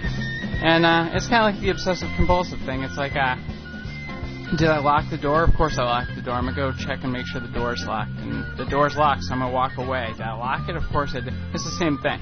It's, can I win this? No, I have no chance. There's no way. They'll just goof on me. But I'm going to send something in. Yeah, right. So you're going to send something in. Uh-huh. But you can't win. Oh, no. There's no way I can win. But you're going to send it in. Yeah, why? Turn it off. Maybe I'll win. You just said you won't. I know. I won't. Turn it off! So why are you doing... Well, I want to win. But you can't win. There's no way they're going to choose you. Oh, I know. Yeah. I don't stand a chance here. But you're still going to do it. Uh-huh. Yeah. Why are you still going to do it? I want a golden ticket. I'm giving you a golden ticket. Oh, my God. You lose. You get nothing, sir. Good. You better get your head and your ass wired together, or I will take a giant shit on you. I wish I was related to that guy. He just rules. Let's say hi to Bleacher Anthony. Bleacher Anthony, what's up? Hey, how you guys been doing, man? All right. Hey, listen, I was listening to Farrell on 142, XM 142 last night. He's filling in on Fox Sports, I guess. Okay. He was going off on Terrell Owens, saying, I hope he breaks his leg. I hope he dies. I don't care. Screw you all. And then this black guy called up, and he's like, yo. He's like, leave Terrell Owens alone. He starts killing on him. He says, I hope you die in a car accident. I hope you jaws of life take your legs out and all this stuff. He's just as crazy as he ever was. And I was at that softball game. There was nothing funnier ever in NEW than him doing that softball commentating. I just hope he gets a golden ticket. Yeah, we did a celebrity softball game, and Scott Farrell did the announcing for the entire stadium, and the stuff he came up with was amazing. We've got to give him a golden ticket, Elo. Come on, let's go. Right, let's get your head and your ass wired together. All right. The review's coming in for that last guy. What was his name? Theo.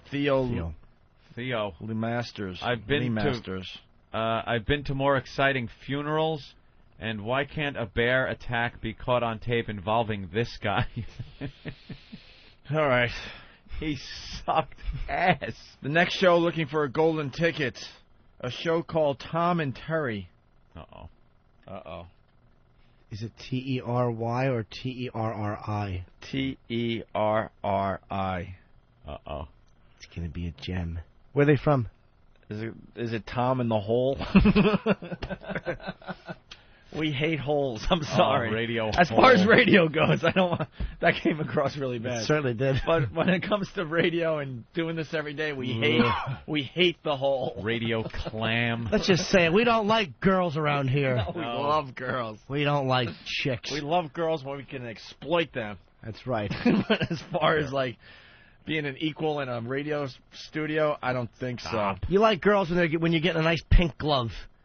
Here's Tom and Terry. You know what that is, right? Of course. All right. Tom and Terry from KQRS, Minnesota. Oh, I hate your... I guess I should set this up so they have a fair shot. This is Ho Mo, a parody commercial. Oh, a parody commercial. Ho, H-O-E, Mo, M-O-W. Oh, I hate yard work. All summer and fall, I'd hoe the garden, then I'd have to mow the lawn. I wish there was an easy way to do both. Well, now there is. Introducing the Homo, the all-new gardening machine that both hoes and mows. Here's what people are saying about the Homo. I used to spend hours outside in the hot sun with sweat glistening on my muscular chest and legs. Then I realized I need a Homo. My husband has never spent any time inside with me. That's when I knew he was homo material. The Homo can pound a trench through the mud, then trim your lawn and suck the clippings like you wouldn't believe. I told my husband our neighbor was getting busy with a big old tool. So I looked out the window and I said, that's gotta be a Homo. We never thought we'd see a homo around here. The Homo works great all over your property, in the front yard or in the rear. And it looks great. Why, that's one good-looking Homo. There's never been a better time to join the happy Homo crowd. And with special year incentives, your Homo dealer will bend over forwards to satisfy you. Wow, I'm just curious enough to buy. The Homo. No family is complete without one. All right. I don't get it. I don't. I gotta be honest, and I'm not trying to be a buzzkill, but I don't think that the Homo is a real piece of equipment. Really? No. I was gonna go buy one. See, every Sounds radio like a guy, great machine. including Ant and I, have done the double entendre. Oh, bit. stop! But it has to be based on it. What? And it's gotta be fast. It hoes and it mows, Opie. So it's a homo. Right. How about this? The Homo, tears and robe not included. Wow. Yeah. That was a little bit of a reach. Yeah. Yeah. Good production. Good luck nice to voice. Tom and Terry. Do you have the Willy Wonka sound effect there, in? Well, do they have any other Where is clips, that one? maybe? Is that all they send? Oh, that's okay. No, maybe they have a better clip. Just fine. We'll stop that I'll one bet there. they're terrific. I want to hear Terry talk. That's okay. I like girls in radio. No, you don't. I do, Ant. They're funny. Do you guys want to continue? With the show yeah. together? Yeah. Huh? I mean, as a group? Yes. As far as the golden ticket thing goes, Yeah. we have some audio from the Hideout. A lot of people talking about the Hideout in O-Town. It might be an actual radio show in Orlando that we like. And then we have audio from the Big O and Duke show. Oh, yeah, this guy's out of Baltimore. Big O and Duke. Baltimore. Yeah, Big O and Duke. Basically, they spend their whole show promoting our show. And their managers and their I don't know. I'm stalling here. What are you doing? Oh, I'm highlighting, so now I know where it is next time. Oh, okay. Get your head and your ass wired together. Basically, they spend their show talking about us and promoting our show, and they're allowed to do this for some reason. Mind-boggling. Once again, that's today's word, mind-boggling. Mind-boggling. So, without further ado, here's some audio from the Big O and Duke show. They're on WHFS in Baltimore, Maryland. See how salty Spiegel is? Look, he won't even look at me. He won't look at me. I'm either. trying to talk to him during the segment. He won't even say anything. Spiegel, Are you going to participate anymore in the show today? No, not today. Or I don't know. He's on a skiff. Why are you mad now? Why am I? Well, why do you have to point to me now and say that's a different number? I didn't pull that number out of my hat. Spiegel. The number. Spiegel. I'm talking, please. Let me finish my sentence. He's pissed. Jesus. Awesome. Ratings. That number, I didn't pull that number out of my hat. That number is a quote. Why are you taking personal offense to the fact that you brought that number up and then he brought up another Because you make it look like I made up that number. All right, there's a little interest there. Yes. I don't know the background of why they're all pissed off. Well, you don't have to be here either, buddy. But the reality is true. The reality I don't is have to be here. If you don't want to participate in the show, we won't go to you What, are you just anymore. gonna Are you going to quit every month now? Is this a new pattern for you? Would you suck it up, for God's sake? Suck what up? The Suck it attacks? up. Be a man. Who in this room hasn't been attacked viciously by everyone else in this room? Wow, that sounds like our show. That could just as easily be, dude, I was on the phone. I like it. Yes, Travis? To set that up, he quit smoking, and apparently he was caught smoking? Smoking, yeah. Okay. I don't need to Everyone. be yelled at. There's a difference. Oh, my God. Do you realize the people that we work for? Do you understand that we have If to you're stay having together? a bad day, don't take it out on me. If anybody's listening right now, we need kids' gloves so we can all wear them to deal with Josh Look, Spiegel. here's what we need to realize, Spiegel, is that you're either with us, against them, or you're with them, against us. Why do you think I'm with them? Because look at you right now. This is like the second time where you've gone completely off the handle on the air about something that means nothing. Who else went off the handle against me? I went on, and in fairness, I was a little rude to you. Well, And I hold on. will agree with that. Can I defend you, though? Oscar didn't stop talking on the show and stop doing his job. Damn, I wish I had some popcorn. Kind of like them. Yeah. I'd like to hear more from these guys. I'd like to see what they do when they're not arguing. Yeah, of course. So what's this Count Spiegel calls in one? That's pretty much, I forget. This guy, when they came back to drop the stuff off, he said Count Spiegel apparently is supposed to be Spiegel, who's one of the characters on the show. It's supposed to be his father or something, and that's how he set it up. Spiegel! In my gigantic Jewish vampiric synagogue castle. Count Spiegel. Why can't Josh have the potbelly pig at the house? My son is not allowed to have a pot-bellied pig. It is unholy and reeks of garlic and holy water. I'm Count Spiegel. What about the puppy? Why can't he have the puppy? I do not want the puppy licking my face with its Christian puppy lips. Ooh, I'm Count Spiegel. God, Count Spiegel, thank you for calling in, buddy. Son. Son? Yes. Do not say you love Jesus anymore on the show. So Spiegel's part of the show, and his something father's funny name about Count that. Spiegel. There's something really funny about that. I like the catchphrase. Count Spiegel. I'm Count Spiegel. What happened? Count Spiegel called in, dude. I don't know. Oh, my, I missed it? So what are you going to do? You That going old to take a gag. stand and get the potbelly pig or what? Well, I suggested I bring it home for the weekend just so we could try it out. And we'll see what happens. Was he cool with it? Maybe, I don't know. I missed Josh's first appearance by Josh. I love Jesus. And I praise him every day. All right. Little taste. These guys are miserable in commercial radio. Little taste. Miserable. They passed the first round. Yeah.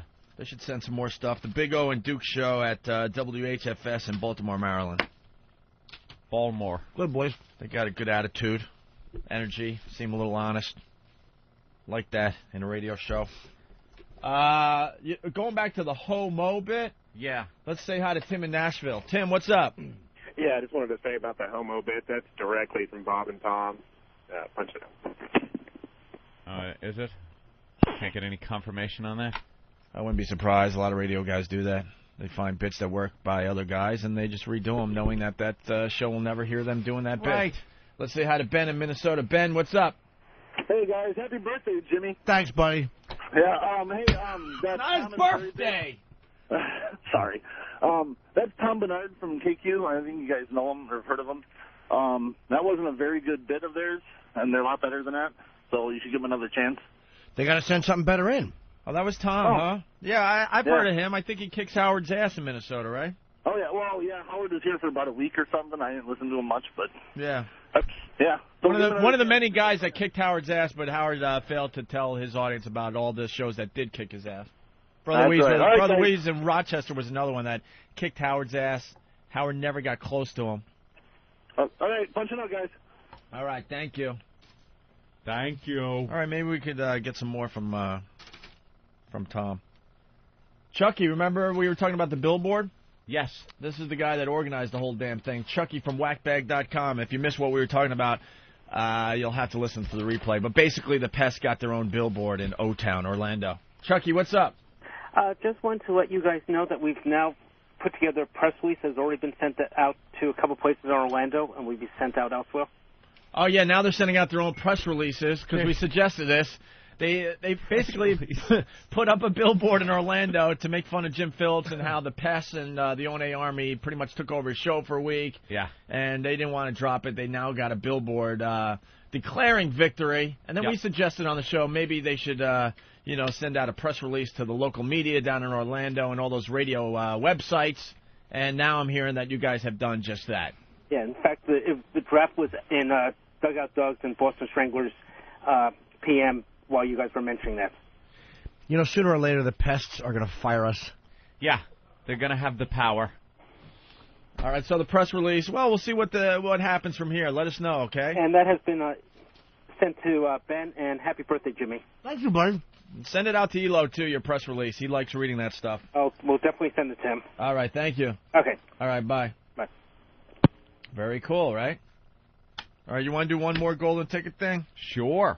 This is the Hideout in O-Town. I think they're friends with Ron and Fez or something. There's a Ron and Fez connection or something to these guys. Yeah? I'm not really sure. I've heard. One used to be their producer. Who, what? One of them used to be their producer. Well, oh, all right. One of them used to be their producer. And now they're doing their own thing? Ron and Fez have had more producers than any other radio show ever, ever, ever. Hey, Fez. Hey, Ronnie.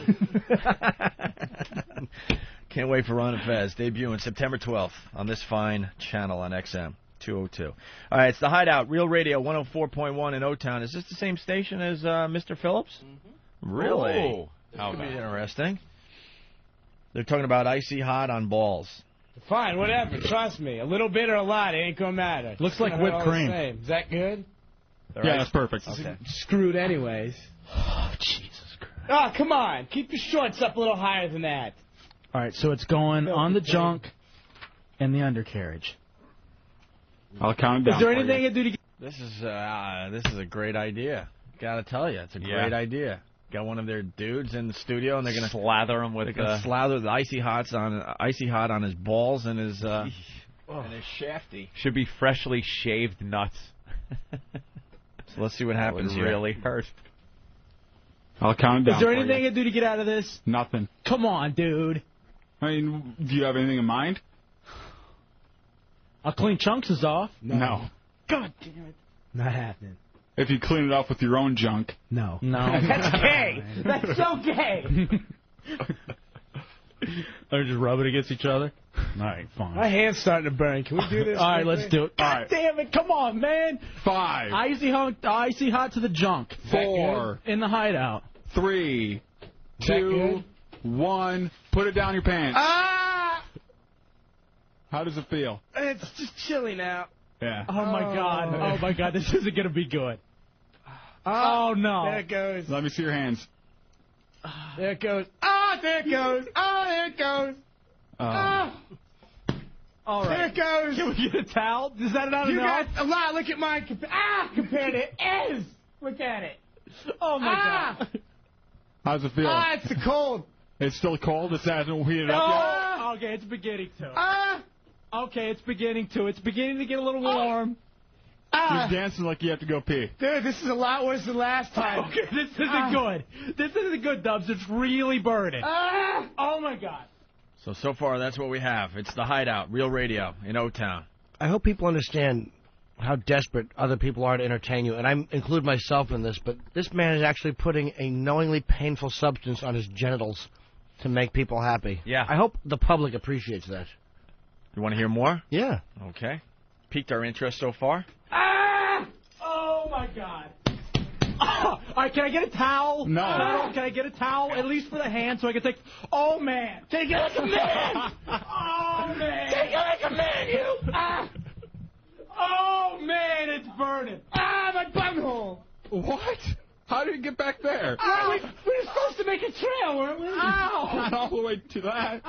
Okay, what are we supposed to do now? We're just going to yell for 5 minutes? Yes. Basically, if you can compose yourself and hold a conversation, please do. This is so good. Get out of my...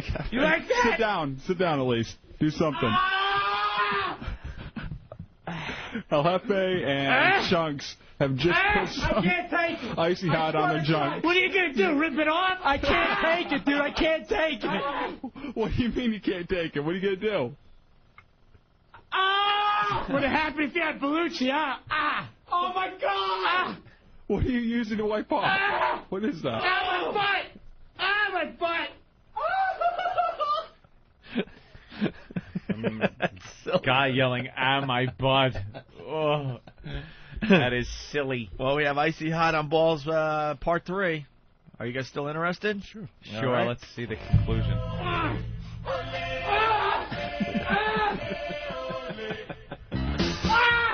Funny. Damn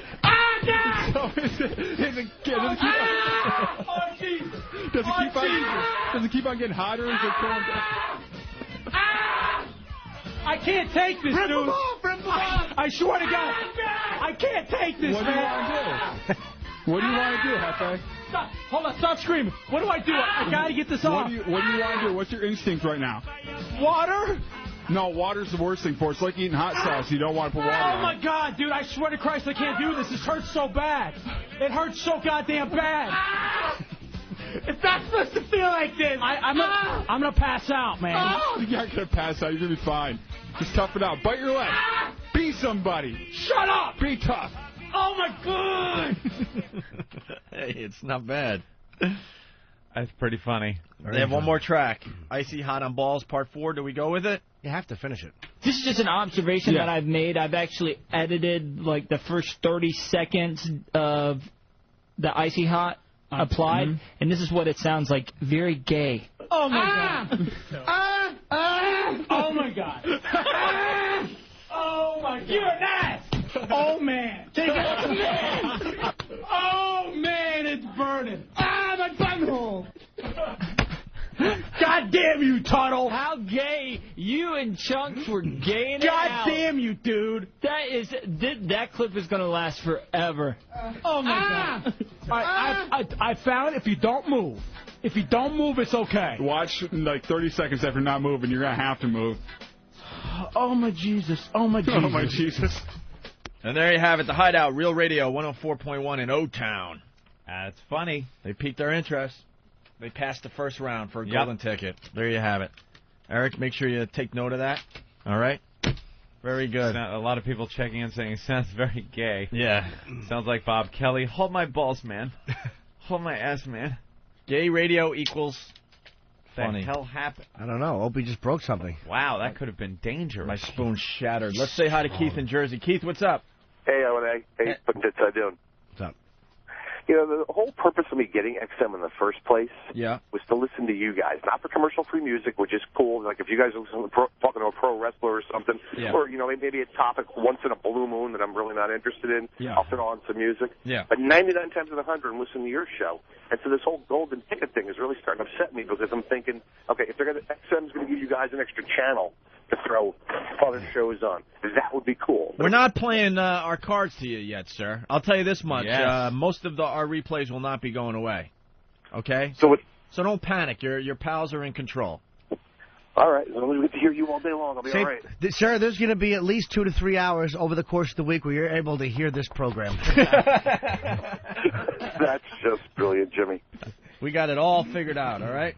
All right, man. You just go with it. Let's say hi to Pete, who's downstairs. Pete? He's on the street. What's up, Pete? On the sidewalk. What's up, guys? Hey. Pete. Yeah, I'm still chilling down here. You guys said hold on, so I'm still waiting by the damn parking meter. Oh, you were the kid that was outside the station today when I skated up.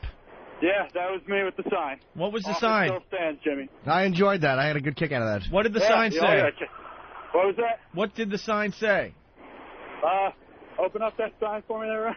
He's down there with his friends. They've been waiting all morning to I say will hi track to us. down a fresh tranny for Norton for an internship. He's just holding that sign up on the sidewalk. Are you getting horrified looks, sir?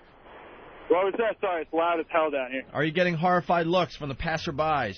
We haven't been holding it up too much. We're pretty drained. We've been up all night drinking coffee, so we all kind of want to die right now. Ooh, you guys want to bring Pete and his friends up? They've been waiting out there all morning with a sign. All right. Pete, you're the one looking for the like internship? A dullard, Yeah, though. that's me. Hey, do we have any Icy Hot in studio? Oh, shit. We have some Icy Hot? Hey, bro, you want to do the Icy Hot bit? Yeah, let's do it. We could rip that off immediately. I'm going to be completely honest. We're going to rip off the Hideout in Orlando. No, we'll give him major props. This guy wants an internship. We just played the audio of the Hideout doing the Icy Hot thing. Why don't we have Pete do the Icy Hot thing to see what kind of gumption he has? You got to do something different, though. How about gasoline? Gasoline and matches. Right. Yeah. All right, we'll figure something out. Why don't we let Pete and the gang up? They've been waiting out there all morning. But how about this? They don't sit here because they might disturb us. Make them sit in the office and surround Ben. Put all three of them around Ben. Let them just look at him highlighting in his email file. Highlighting nothing. All right. Highlighting, unhighlighting, scrolling. Psycho. P, we'll come get you in a little bit. Taylor in Virginia, what's up? Not much, guys. I just was thinking the Icy Hot bit reminded me an awful lot of the staple gun bit you guys did on NEW. Oh, man. That shan't happen again. The staple gun challenge. Well, how about you have the parking meter guy come on up and do that with his buddies? Knowing FedEx, he runs another great Opie and Anthony fan site called oavirus.com. It's a site that has all our old audio. I'm sure he'll throw that up there in the very near future. oavirus.com. But basically, Ant and I took a great contest. I never heard of this one before. We kind of who invented it. You take a newspaper and you put it over your leg, and you take a high-powered staple gun, not just a stapler, a staple gun, and you put it on the newspaper, and you staple. Now, there's a full newspaper there, so it really doesn't go through that much. You might just feel the tips just pushing on your pants Well, in the beginning, you feel... Yeah. And then I would hand the stapler to Opie, who then must remove one page from the newspaper, put the newspaper on his leg, and staple. Then he gives it back to me, remove a page, and you keep going back and forth, removing a page, making the paper thinner and thinner. You feel a little more of it going through. It finally gets through your pants and give a pinch in the leg. And before you know it, when you have maybe 5 or 6 pages left out of the newspaper, you're really catching some meat with the stapler. And I think, who won that one? I think you did. Who won that one? Who won? Dude, Who won that one? I won! It got won! down to nothing. Got down to one sheet. FedEx, get that audio up on oavirus.com in the next day or two. Who won that one? That was one of my proudest moments. I started taking the staple gun directly to my leg. That's what how you won. I didn't want to eliminate any more paper. I'd had it. My leg was bleeding, and the pants just stained with blood, the holes in them. I still got tiny little scars on my thigh. Do you really? Oh yeah, a bunch of holes in my my upper thigh. So you guys did it wrong because you made it go too fast. You should have done the same bit with a phone book. Ah, yeah. One page at a time. Down to Zabisco. All right, we're bringing that kid up. Aardvark exterminators. This ought to take a while.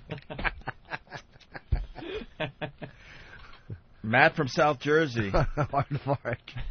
Starting to send in a lot of production for this radio show. Mm-hmm. And he came up with this Howard Stern thing that's hilarious. It's really good. We caught Howard lying once again on his stupid radio show. He's claiming that, the Little Doggy Company is just selling subscriptions like crazy because of his announcement. He's like, they're already over 3 million subscribers. Blatantly lying to his audience. Yep. The Little Doggy Company doing well. Satellite radio in general is going to do well. So, well, now the Securities and Exchange Commission would feel about Howard getting on the air and bullshitting about sub numbers. Yeah, basically, Howard said they're over 3 million already because of his announcement, and the fact is the company's at 1.8. So he added over 1.2 million to the actual total that anyone could look up. Yeah. So we discussed that on our show recently, and Matt from South Jersey took the audio, and he threw this little thing together as we go to break. What you're about to hear is Howard Stern lying through his teeth. He's lying again. He's doing this to pump up the company he's going to and try to make it seem bigger and better than it really is. I'm ready to change radio. I've been saving my money up, so I'm going to go with you guys. Good. I'm ready to do it once again. I'm ready to change the way people listen. And change what they listen to. We're already doing it. It's being done. And that just drives him nuts that he isn't the first guy to do it. It's being done already. This is why I hate radio. There's a bunch of liars out there that will just spew shit. Liars! And then their listeners will believe it because their hero is telling them that. Liars! What you are about to hear is Howard lying through his teeth. Sirius went from 600,000 subscribers to over 3 million already. But basically, these are the numbers that are available to anyone. XM has 4.4 million subscribers. Sirius has 1.8. But yesterday on Howard's program, he said this. Yeah, but I'll tell you the truth. Here's what happened. I'll tell you the truth. Sirius went from 600,000 subscribers to over 3 million already. He is insane. Can somebody have this man committed to an institution before he hurts himself or somebody? He has obviously lost his fucking mind. 600,000 subscribers to over 3 million already. You want to know why? Sirius went from 600,000 subscribers to over 3 million already. 3 million already. 3 million already. 3 million already. Sirius went from 600,000 subscribers to over 3 million already. 3 million already. 3 million already. Sirius went from 600,000 subscribers to over 3 million already. 3 million already. He has obviously lost his fucking mind. Bravo. Matt from South Jersey coming up with that one. That's great. How good is that? And Howard has to just sit there and take it. 'Cause he doesn't have a boss that could shut us up anymore. Douche. 3 million already. Yeah. Oh, God, that makes me just so happy. Just keep bullshitting. That's what he's done his entire career. Hey, where's that Jack Black song? That's what I really want to play going into break. Hawk. Getting a lot of requests for that from yesterday. Oh, here it is. All right. It's a wonderful little tune. Oh, what? Just feeling awkward. Yeah, you got to take it out of the thing. All right. It's free-form radio. Everyone's just staring at me as I try to cue this thing up for everybody. For everyone's listening pleasure. I have to apologize before I told an inappropriate joke. Why? What happened? The man scolded me. What happened? Is that a tease? No. Oh. It was just the man scolded me for telling my inappropriate joke. What joke? Some older gentleman in the military. I don't remember what I said. Oh, he said something inappropriate. The older gentleman gave me a scolding. You're making us, scatter and scamper. You're setting Ant and I up to push a stupid button for you. No, we're not ready I don't want a button push. He's I'm not just ready for the button. Oh, Ant's always obviously. ready. What button? So let's make believe no one heard what you just said and now do it again. Because now we're ready. Now I'm scared. Now we're ready. Go ahead. You offended somebody? What happened? I said something about, it was just, I told an inappropriate joke. What's that supposed to be, some kind of sick joke? You better get your head and your ass wired together, or I will take a giant shit on you. I want to fucking drive to Maine with him. Oh, let's get out of here for a while. Here's Jack Black. We played this yesterday. We love this song, but it contains... Warning, warning, C-word alert, C-word alert, warning, warning. That's right, it contains the C word. Oh, there are several ways to irritate a lady. You could mention that her hat's gone out of style. Oh, that's sure to get her miffed. It's bound to cause a tiff. But here's a little trick to go the extra mile. Give her just a little kick in the cunt. Kick in the cunt? Ah, kick in the cunt. That's about a nice kick in the cunt. You'll sure have a stump if you go for the punt with a jolly good kick in the cunt. Now a lady of grace will show utter distaste for a slur or a randy suggestion. But if you call her a whore, it may do nothing more than make a subtle change in her complexion. So give her a kick in the cunt. A kick in the cunt? Ah, kick in the cunt. That's about a lovely kick in the cunt, eh? If you aim to annoy, there's no better ploy than a rousing good kick in the cunt. Now you might want to sucker a club in the choppers, a shock up and making a grab at a knockers, but she'll pull the coppers and you'll in the jail where you eat bread and water and shit in a pail. So if you've enough of a womanly guff, no need to be rough, it'll be quite enough to call her bluff with a huff and a puff to stuff your foot straight into her muff. Just an old-fashioned kick in the cunt. A kick in the cunt. A kick in the cunt. As about a nice kick in the cunt. You'll sure have a stump when you go for the punt with a jolly good kick in the cunt. It's on! The winning man, bring it all, right, knee to the head, knee to the groin, hammer, well done with it. Yeah. Which, what? What? Where? Sure. What? What? Who? Bull-lat. We have problems. Shake it up, shake it up, shake it up.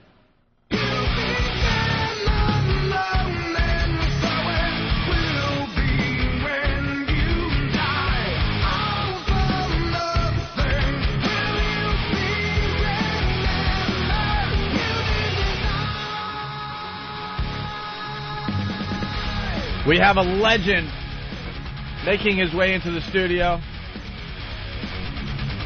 Got to say hi to Dick Cavett.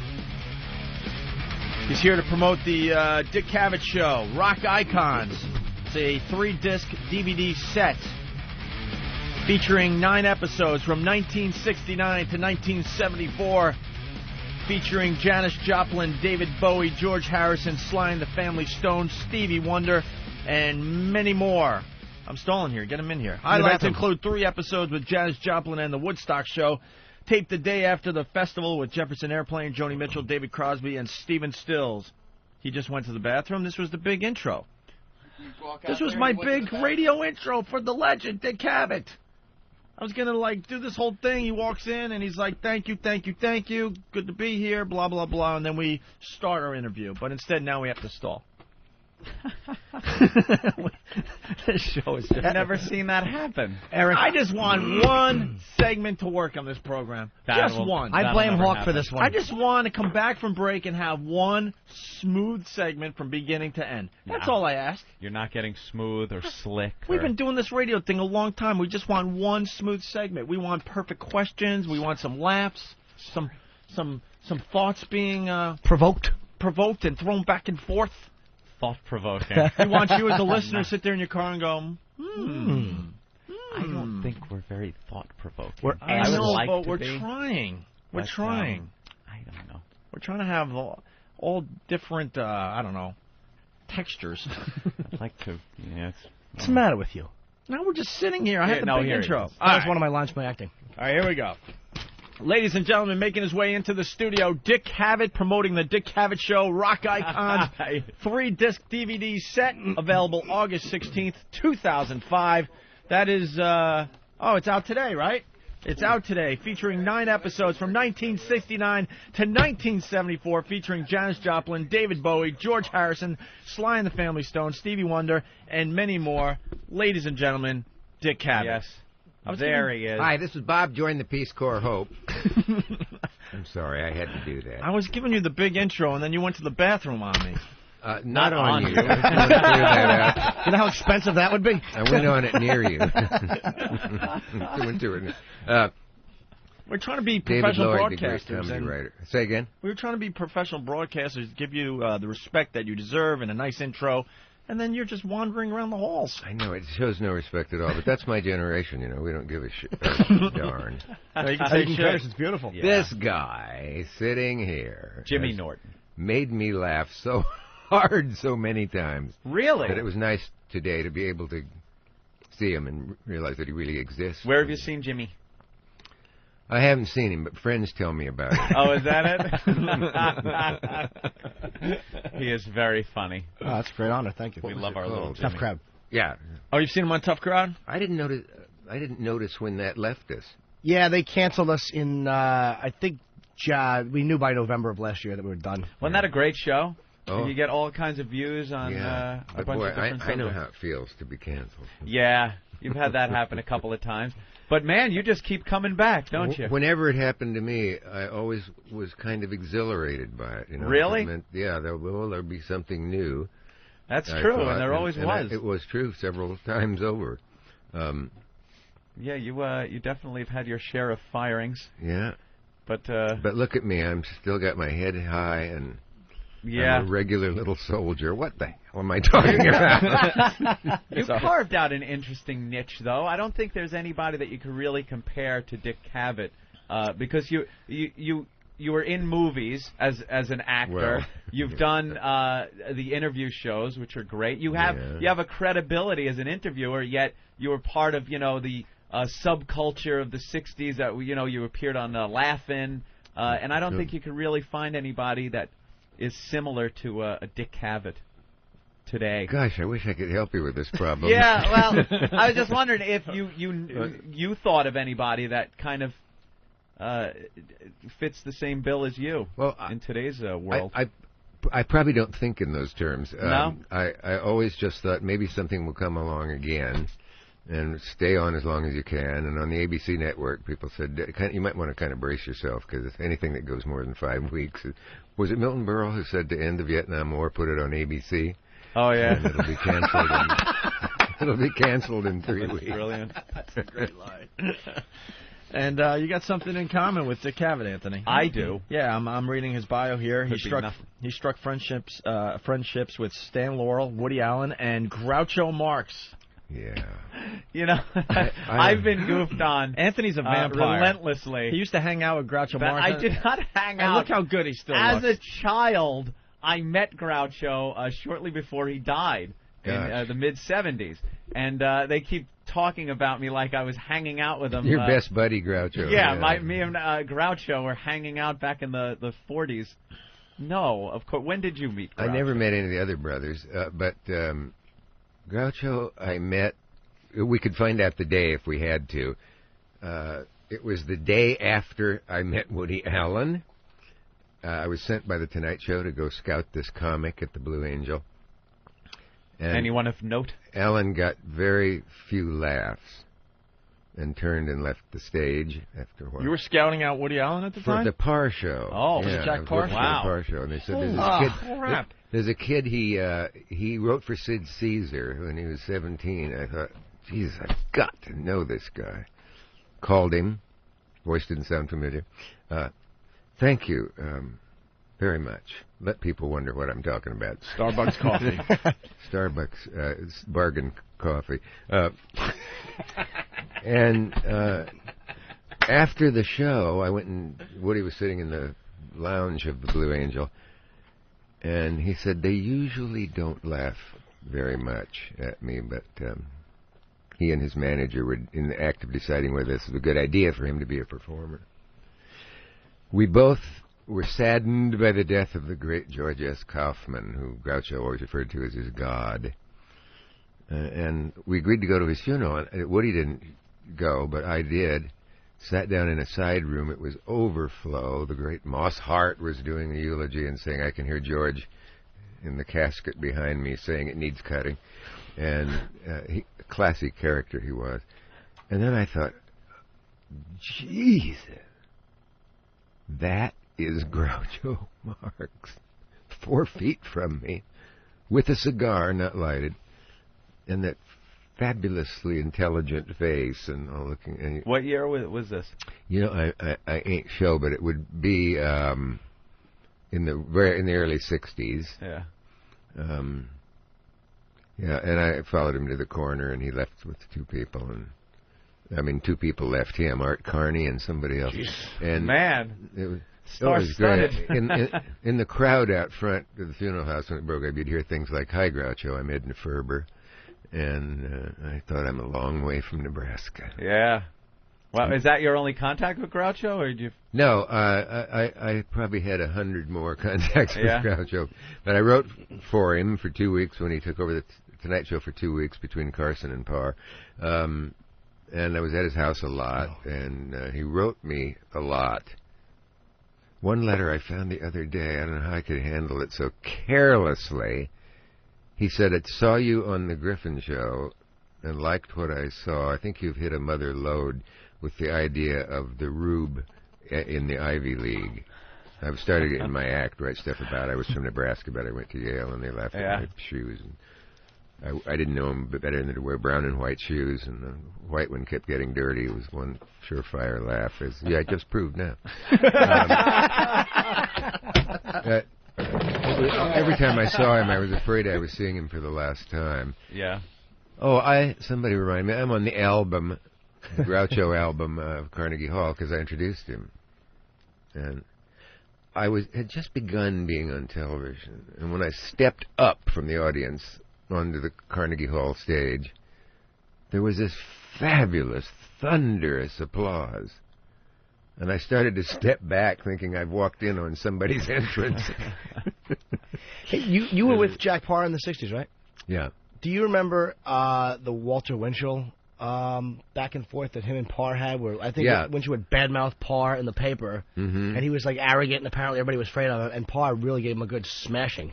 Yes, Jack did. He had another one with Dorothy Kilgallen. If anyone in this room is old enough to remember What's My Line. Yep. He just... I never... Jack didn't... Not first run. Jack didn't get elaborate or mince words. He just said, "You have no chin." And but, yeah, Jack gave as good as he got, and certainly with Winchell. And he won, right? Didn't he win? Like, Winchell, they said, was unbeatable, and everybody was afraid of him, going up against this monster in the press, and Parr just wasn't afraid of him and just really gave him a good beating, which I loved. Yeah. I don't know how much that contributed to Winchell's decline. He fell in love with me somewhere. Called my apartment, I don't know how, and said, "Do you want to go to the Copa tonight?" The Copa, to see... Tony Bennett or somebody. It wasn't Tony.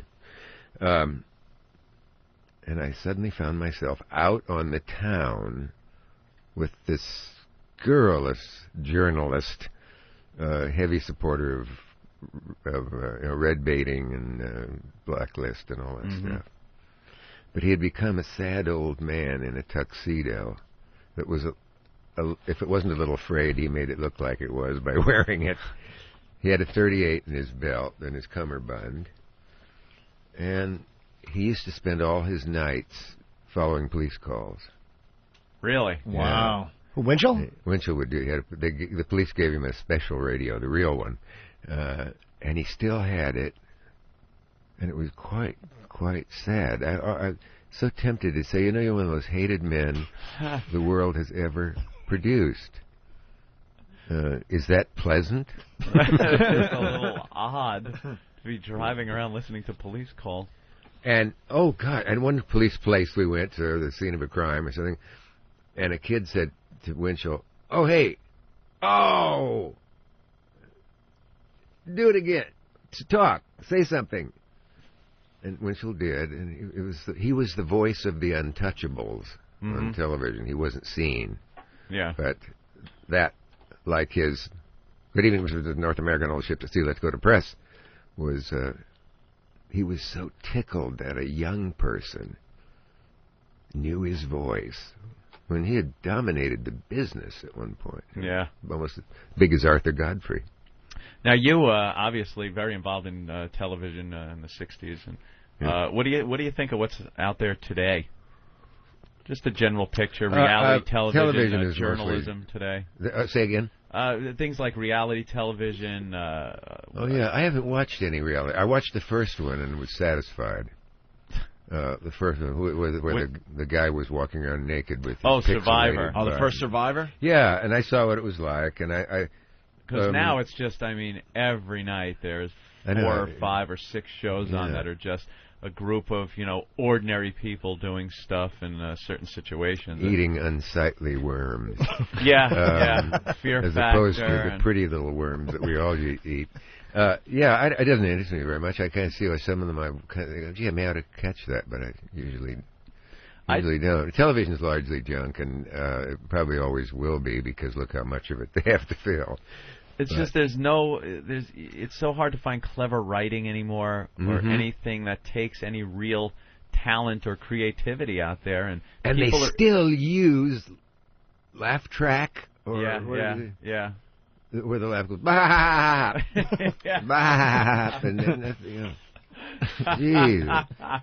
Groucho said that the laugh track was writing because you didn't have to be good anymore. The machine will always laugh. They'll always laugh. You never get that feedback from a live audience. Do you ever? This is one of the things I always find, like when audition. I get, like you said, there's so many channels to fill and stuff, but this whole obsession that there is now with likability, with comedian, it's just revolting that they are so obsessed with somebody being likable. That's interesting. Yes, that is true. And if I never see, oh God, I'll clear the room with this. If I never see another stand-up comic, I won't feel the loss. So many are so good. So few have anything more than likability that they're peddling. Mm. And there's always one 350-pound black woman who makes fun of her morbid obesity. And if you stay tuned, there'll be a 355-pound white comic with that kind of obesity. I don't know how it works, where it looks like great bags of water. And at the risk of seeing one of those again, I pretty much don't watch. Just write it off, yeah. But it was a fun time when I was in the village and wondering who the little creepy-looking guy was with the spidery hands, and it was Bob Dylan going from club to club trying to get him. Wow. Get in somewhere for that night and play something. He knew Bob Dylan before Bob Dylan made it. That's amazing to me.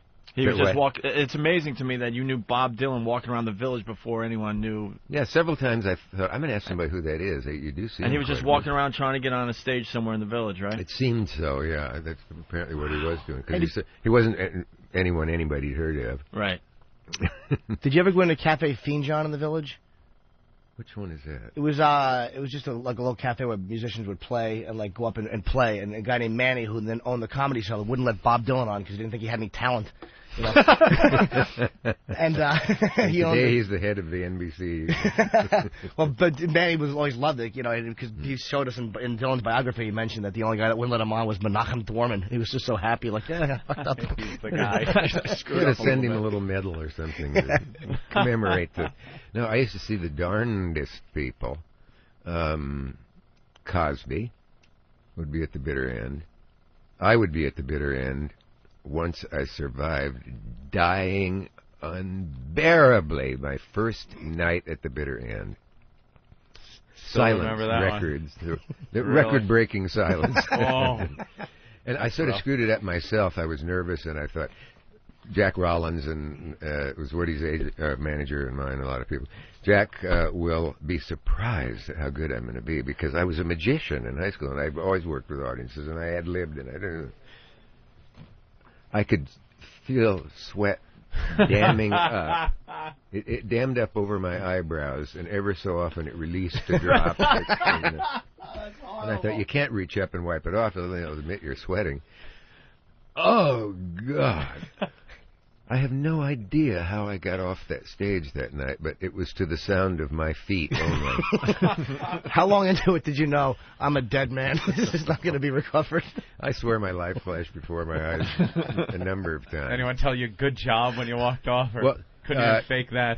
Jack, being the classy man that he is, left about 5 minutes into my 8 minutes that I survived. And sort of waited outside. And he said, well, lad, you what we call fouled out tonight, but tomorrow night you be ready, you're going to go on at the Improv.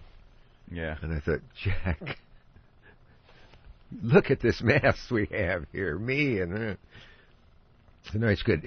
You'll be glad. You'll do better. I went on at the Improv the next night with the identical material, and can you see it coming? Killed. Yeah, I've seen that exact thing happen to Jim Norton as he goes around town. Yeah. You bomb 5 minutes later on another set, you're doing great. Well, the worst is, though, when you have a great set, and then you go to the next club, and you just start dying like an animal. And you know you're doing the exact same thing. The energy and the rhythm is right, and for some reason the audience is different. It's really strange.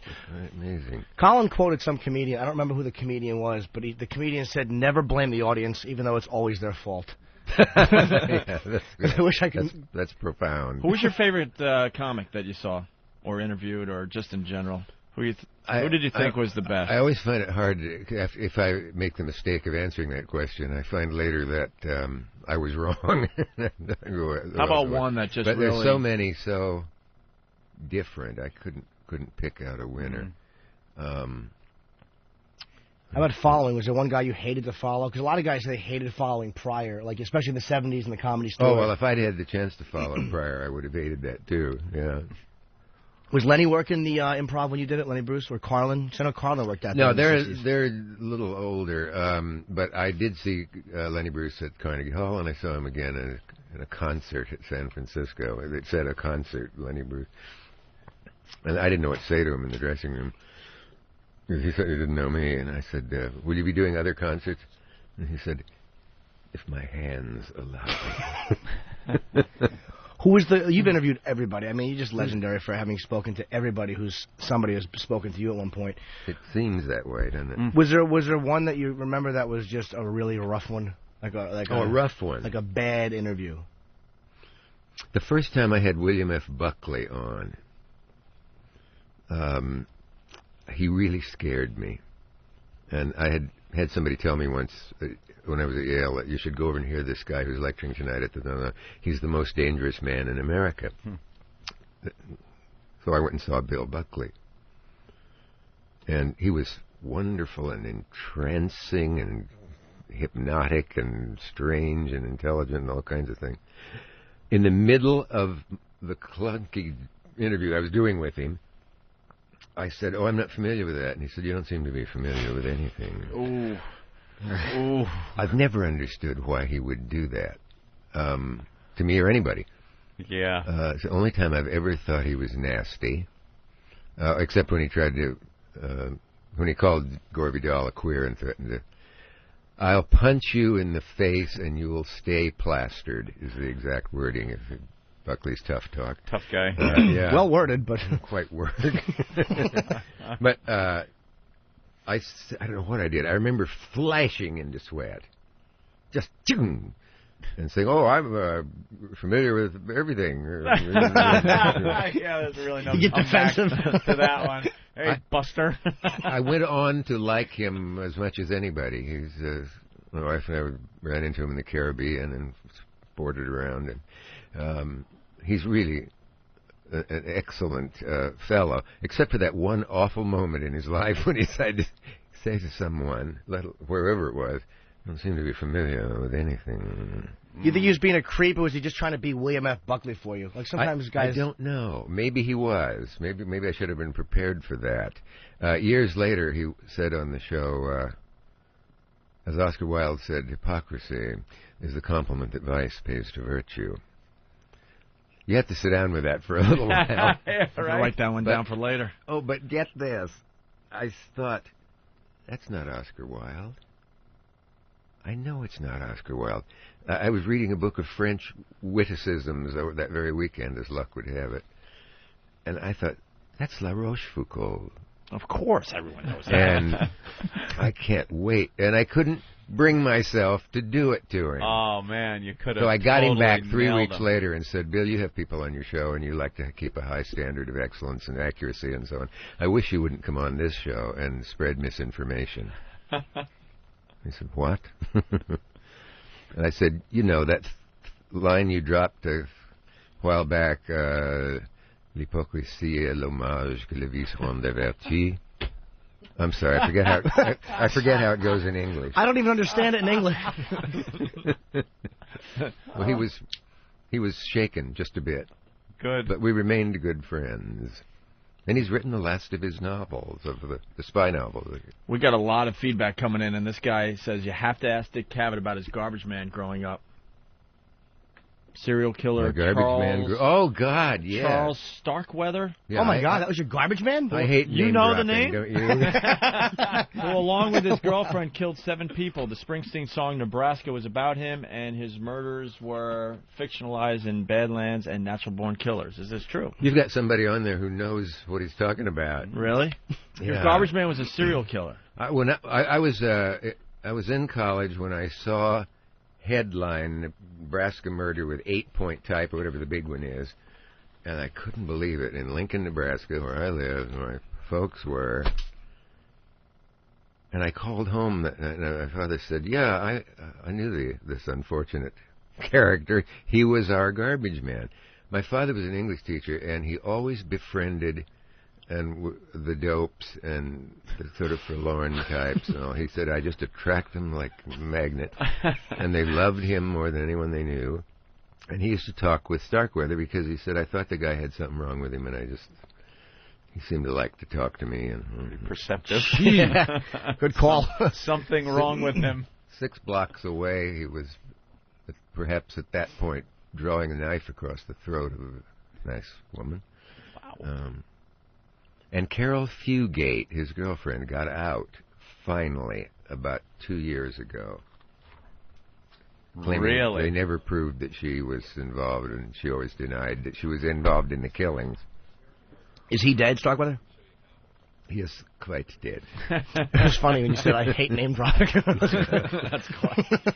Yeah, they dimmed the lights one night. Apparently that's a myth. Yeah. The separate electric system. The lights don't dim like they did in the movies. A lot more dramatic, though, when they do. Mm-hmm. I like to think of it as... Yeah. I had a letter... I found going through some junk that I didn't know how old it was or what I had in it. You must have a lot of junk. I do, and I find good, interesting stuff in there sometimes. And here was a letter, and I looked at the return address, and it said Squeaky From. Wow. No, I tell a lie. Dudley Moore. I'll tell a lie. It was her real first name, Lynette Frome. Yeah. And it was a little note about how she enjoyed my work. That's lovely. Likewise. What are you going to say? No, but it said something like, you don't seem like one of the enemy, or some compliment like that. That's how you know you have a good collection throughout your career, when you're just stumbling upon notes from Squeaky From and Groucho. Groucho, Groucho, Squeaky. yeah. That pretty much covers it. I have signed photos of me with Black Sabbath that are in a frame. I know exactly where they are. He's stumbling. Stumbling on the greatest shit. Squeaky From. That's what I was saying earlier too. Is very interesting about you is the you pretty much run the gamut of personalities that you've I don't know, lack of a better word, hung out with. Uh-huh. You there are people that fit into certain niches. Conservatives, liberals, the old hippie or construction worker. But for some reason you were able to really transcend that and kind of spark up relationships with all kinds of people. I never consciously thought about it, but it certainly seems to be true. And one day I had Mark Gastineau on. Do you remember Mark Gastineau? Oh, yeah. Mm-hmm. The Jet? He showed me what a quarterback sack was like. And I had just started studying Aikido, of the martial art Aikido. And I thought, I don't know if this will work. I don't know if I've been studying hard enough. Mark's a big boy. You're going to test it on Mark Gastineau. I was going to step away, and the genius of jiu-jitsu, someone's genius concept is when push-pull and when pull-push. Mm-hmm. A lot of that's true in Aikido. Aikido is a passive martial art in the sense that you don't attack with Aikido, you respond. So when he came at me with the sack, I was going to drop to the floor so he'd go over me and fall on his face. But I didn't have the nerve to do that, so I tried something else, and I said, "Are you fairly strong?" His head was here, and his shoulders there. I said, would you find it difficult to lift me? And he said, "Oh, no." I said, "Okay," grab me under the arms. He puts me up as if I were Joel Grey, and back down. And I said, I didn't have nerve quite to say what I might do, so I said, I'm going to seem heavier this time. And Gastineau says, "I'm going to tell the truth." And I said, "Yeah, that's right. We do, please, but let's go." And I said, "Okay, it's going to be difficult for you, but lift me." No way. Mark Gastineau could not get me off the floor. And I loved it, and the principle is still not entirely understood. That was authentic. That actually happened. Absolutely. Like and he sat down scratching his head through the rest of the show. He picked you up at first, and then on the second attempt, you did something to... did some kind of voodoo magic. Make yourself heavier. I'm not free to reveal it, but I can demonstrate it. Defies it's kind of all dull for laws radio of listeners. Physics. No, but I don't know what made me think of that, except what you're saying about various types. Yeah. Because the next day, I'd be out on the street and passing a construction site, and they'd say, "Hey, what was that shit with Gastineau? Oh, come on, let me try that." So I had to herniate several construction people. You could have just walked away, Dick. Of all the, it's not like you have to have I didn't know that. To pick you up. Of all the tricks you pulled, you had to get the one that would make other men want to just grab you and lift you. What can we learn from this? Did you ever get nervous interviewing anyone? I mean, you've interviewed. We see all the names of all the people you've interviewed, a ton of rock icons, and you ever sit across from someone and go, "Oh my God, I hope they don't see me sweating this out"? Nothing exactly leaps to mind. Usually, once I got out there, I was fine. No anxiety going into it, like, I can't believe I'm going to talk to John Lennon or Yoko. No, what I would... Yoko? You talk... I thought maybe you were talking from the DVD, because on there is a segment of talk. There's a whole show with George Harrison. The whole show is there. Mm-hmm. And about a minute into it, it just suddenly struck me that, and I said so, that a few days ago, Yoko Ono was sitting right there in that very chair. He leaped into the air, like a man putting himself out of the plane. And I assume she was amused by that. No. No, huh? How was the Yoko interview? I find her a little annoying. Yeah, well, it wasn't a separate interview with Yoko, but it was when John and Yoko were there, and then came back. I don't have any idea how many months later did a second show. But, Yoko was not considered a shabby artist even before she married Lennon. She had a kind of a good reputation in the art world. She does some ingenious stuff. When I met them, they were in bed. You can't call that singing. She does ingenious stuff, though, right? Oh. The wailing. You know what I wonder? I haven't seen all of the DVD, but I wonder if it includes Woman is the Nigger of the World. Yeah. Because on the first show I had them on, they wanted to sing Yoko's song, Woman is the Nigger of the World. And I think, and they did do it. They had the band there. Wow, they let him do that, the network? Well, afterwards, they decided this was unspeakable and unacceptable. This would have to go. And I said, more's going to go than the song, if that's true. Wasn't I brave? Actually, the guy wasn't in the room at the time. So we hassled over that. I said, I'll get the John Lennon on for you. How much better guest do you want? They sing a piece of their own work, and it doesn't condemn anybody. It's the opposite of the idea that a woman is treated as badly as part of our society, and nobody's going to die if they hear the word nigger in a lyric. They know whose side this singer is on. And so they said, okay. But Dick must read a statement before the song. And so you saw me saying, this song is kind of controversial, and so on, and so on, and so on. And, I'm sorry if it's going to offend anyone. And I taped this thing against my will. But it got the song on.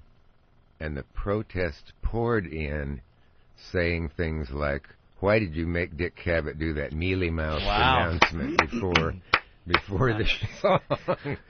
Nobody complained about what they were afraid of.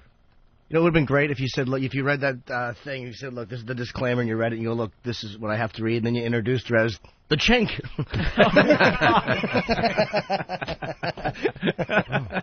Oh, God. Well, that reminds me of an incident. I don't remember it very well. One of Warhol's ladies told a story about being on a plane back from Europe, and the entire Japanese business apparently got aboard this plane. I'm making it shorter. And she said, and I just thought, oh, my God, I don't want to die like this, surrounded by chinks. And I wanted to say, well, first of all, Japanese aren't chinks. They're nips or jacks. Right. And, boy, I think they cut that. I'm not sure. Yeah. I didn't much care in that case. Did you know John Lennon personally? Did you ever get to hang out with him? Yeah, I spent a good bit of time with them up in their suite while it was raining outside when I first met them, and then I put in some hours downtown trying to keep him from being deported by the Nixon administration. Mm-hmm. Oh, I'm sorry. Are you supposed to use real names here? But the Nixonites, or Richard Nixon's constituents, or the great unindicted co-conspirators constituents, were really eager to get Lennon out of the country, and they thought he would start a riot or something that would overturn the government, and that he would be able to sway vast numbers of people to something the government was afraid might happen. Well, he was more popular than God, so. Well, they were right. I mean, he could have if he'd had a malevolent. There was a huge. I mean, how would you recover from losing the Nixon administration? There'd be a lot of empty jail cells. I had several ones on who went to jail, including John Mitchell, the Attorney General. Yeah. But it's amazing. I'm so sorry for anybody who missed Watergate, because every day you couldn't wait to get up and turn on the radio, turn on the TV, see the paper. Who's been fired now? What are they going to? It was very surprising on a daily basis. Yeah, and to have a disgraceful criminal as president is not a pleasant thing, is it? Well, scandal wasn't as popular then, or as common in politics, right? Because of the way the media was. So that, I mean, back when Watergate happened, it was. There was this just underlying trust you had of the people that were in charge, and if not for their policies, you did for the office itself and for the man that was taking that office. And I think now you just assume that behind the scenes they've got to be screwing something up. So back then, though, it was a huge surprise. It was amazing. Have a crook. But did you hear me trying to talk politics with Dick Cavett and sounding like an ass that I am? He's talking about Watergate, and I go, yeah, but back then, you know. And I just sat around. What a dope I am. I do apologize. No, you were informed. I had nothing. I just realized I just put ... at the end of my sentence and let it hang there. Where do you You're get too modest. Where do you get your news? There's so many places: the internet, TV, papers. I've been wanting to ask friends that thing. People that work at Time or somewhere. How much do you feel you need to read every week? Do you read The Economist and Foreign Affairs and the Times and the Washington Post or the L.A. Times and the Nation magazine and the Republic? And somehow I got the feeling that because things are current, they're important. Yeah, and like you have suddenly to know realize about they're them. not. Like you have to know everything that's happening. It's going on, and I might not know of it. Well, there certainly was a time where it was just the guy, the desk, and the clock at certain hours of the day, and that's where you got your news. Now it's just 24 hours a day, wherever you want, with different spins on it depending on which network you're watching, and to fill the hours. Yeah. Yeah. And it's kind of hard to get just news without some kind of slant to it one way or another. And well, hearing you say this, I just realized why on the news channels they waste God knows how many hours a day saying, "Hello, Don. How are you?" "I'm fine, Bill." Talk to the correspondent, say hello, and they have to say back, and somebody actually will say, "How are you?" Half of Larry King's callers say, "How are you?" Yeah. And say, "Shut up and get to the question." If you add all that up, it covers a few hours. How many a day hours that would be? Adding in, thanks for your insights. Hey, you ever listen to Bob Grant here in New York? I did. I was on Bob Grant's show one time. So you know, Bob Grant people would go, "Bob, how are you?" Finally he would just go, "I'm fine." He hated it, and that's exactly why. It was just a waste of time. You care. Yeah. And on a show where it's getting down to the last of the show, and everything you want to hear everything everyone say, and they say, "Hi, Larry, love your show." Yeah, you got a lot of fans here in Hartford, and you can see him want to shoot them. Yeah. Yeah, where's Starkweather when you need him? Right. I'm taking your call. Thank you for taking my call. It didn't have anything to do with the call. I didn't know who you are. A button was pushed probably automatically, and you came on. But you have to know. You have to be in touch with current events. What do you do? Do you watch a lot of TV news or? No, I'm weaning my way away from TV news because you do start realizing that I've heard this story now 4 times today, and no different. Nothing is added. Well, Fox News makes it a little different. Oh well, they're alert. They have a fun spin on everything. We do a lot of we replay a lot of the news teases that happen in our area and throughout the country. Actually, people send them in because we love when they sensationalize things on the news and just pound it into your head like there's imminent danger. Oh, the car you're driving could be unsafe for your children. We'll tell you about it. Yeah. And then you get to the story, and it's really nothing. How to Save Your Life tonight Yeah. at 11. Tonight at 11, And the it food you're eating right 4:30 now could be deadly. Mm-hmm. What? But I got to eat dinner before Yeah. 11? What are you doing to me here? Television is amazingly limited. Mm. There isn't much that goes well on television. And certainly they haven't solved the news problem yet. And radio news was, as with everything on radio, hit you deeper than watching a confusing picture. And then that thing the news channel do, somebody is talking interestingly and filling the screen. They then suddenly drop him to 1/16 of the screen up in the corner, and we say the same damn Al-Qaeda soldiers doing the hand walk across that thing because someone mentioned Iraq. Right. And you want to say, what am I supposed to watch? The bloody ribbon, the person you reduced to a postage stamp up in the corner, or the exciting news films that are 20 years old by now? Yeah, it just seems that there's no real credibility anymore in news. There's no Cronkite that you're going to tune in, and he's got that respectability and the credibility. Now you're watching a fashion show, or you're watching the better graphics, and who would sit there anymore and watch that old wooden desk with the ticking clock behind him? Now it's all about the flash, and I think it's very hard for the average American to get news that's accurate these days. Yeah, and people who talk in their own words. Whose words are they going to talk in? They're going to read to you? And I honestly got the great Tom Brokaw, how he allowed himself to say with a straight face almost every night, now in depth, the such and such story. 84 seconds later, the in-depth story was over. and you went back to in shallow. Now, Brokaw's much too smart for that. Oh, man.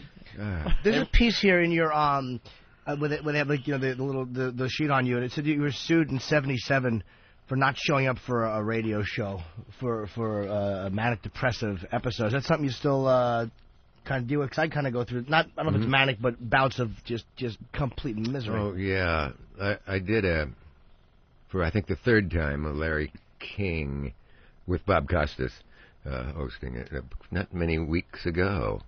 No matter how many times you do talk about depression, people say to you in later months and years, you saved my life. Now, when you hear that, you feel like maybe you've done something good. Or my dad thought, if you could get this, maybe it's all right that he could. We were never able to get him to a doctor until we saw you on Sally Jesse or Larry's show or something like that. It's such it's probably rivaling obesity as epidemic proportions of how many people have it. And thank God we have people like Tom Cruise, who in their infinite wisdom will in effect go on television and tell people not to take their medicine. That Scientology is a better authority. Get rid of those thetans. Well, if I looked like Tom Cruise and was banging the girls he banged, I would be smiling all the time, too. Right. Look like me and be happy. How could you ever stop? But it must be interesting. It's got to be interesting for a guy to be that successful and that rich and that dumb. Yeah. It's so strange. And people whom he would sneer at, but professionals have said he seems like a man in some trouble. Yeah. Did you see Lewis Black on Cruise? Oh, what, on the Daily Show? Yeah. I missed that one. He said, Cruise said that there is no such thing as chemical imbalance.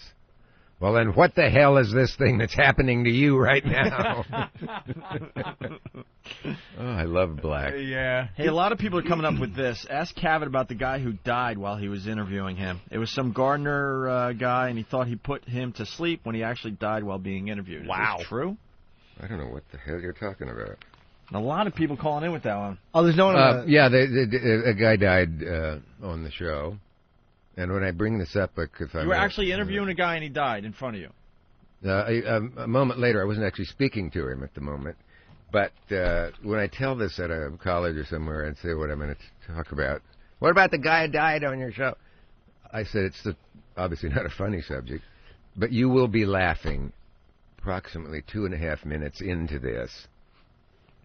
And they are, because among the odd facts of it is, of all the people in all the world who would die on a television show, who could be better than a publisher of Prevention magazine and many, many other publications, the Rodale Press, who, by the way, have just came out with. Let's see. Oh wait, was it Rodale? Maybe I should check my facts on this.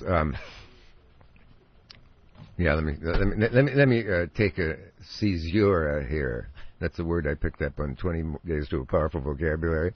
The guy came on, and he was very funny. He'd been on the cover of the New York Times Magazine that week. He looked like Trotsky, if you're up on your Russians. And he had the little beard. He was very amusing. And I made a mental note to have him back. That's laugh one. When his half hour finished and we got to the 12:30 turnaround, and I brought Pete Hamill, the journalist, out. And while Pete was talking to me and Mr. Rodale was sitting one down, he went, Rodale. Now, you know, if Joey Bishop and Buddy Hackett were on a show together, often one of them would pretend to snore while the other one's talking and get a laugh. And people laughed at his snoring. Oh, my. Yeah. I didn't. I thought, this guy's dead. And next thing I knew, I was on my feet standing in front of him and holding his wrist. But there was no time in between. It was like a dream sequence. And I thought, I don't know what the hell a wrist is supposed to show you. But I thought, I'm the captain of the ship. I'm supposed to do something. I said, is there a doctor in the audience? Years later, when Katharine Hepburn I first met her, and she said, before anything else, I want to hear about the man who died on your show. And when I got to that point I said I hesitated and said in the audience, and she said, because you knew is there a doctor in the house would get a laugh. And of course it would have. Of course. Yeah, she was shrewd, that woman. Next thing I remember is they've got his shirt ripped up, showing the chest, you know, and the terrific pounding that an intern from the fire department had, and there were one or two nurses in the audience, and they came up, and another guy. No actual doctor, but he was clearly he had joined the silent majority by the time he hit the floor. Wow! Hold on to the floor. By the way, the silent majority.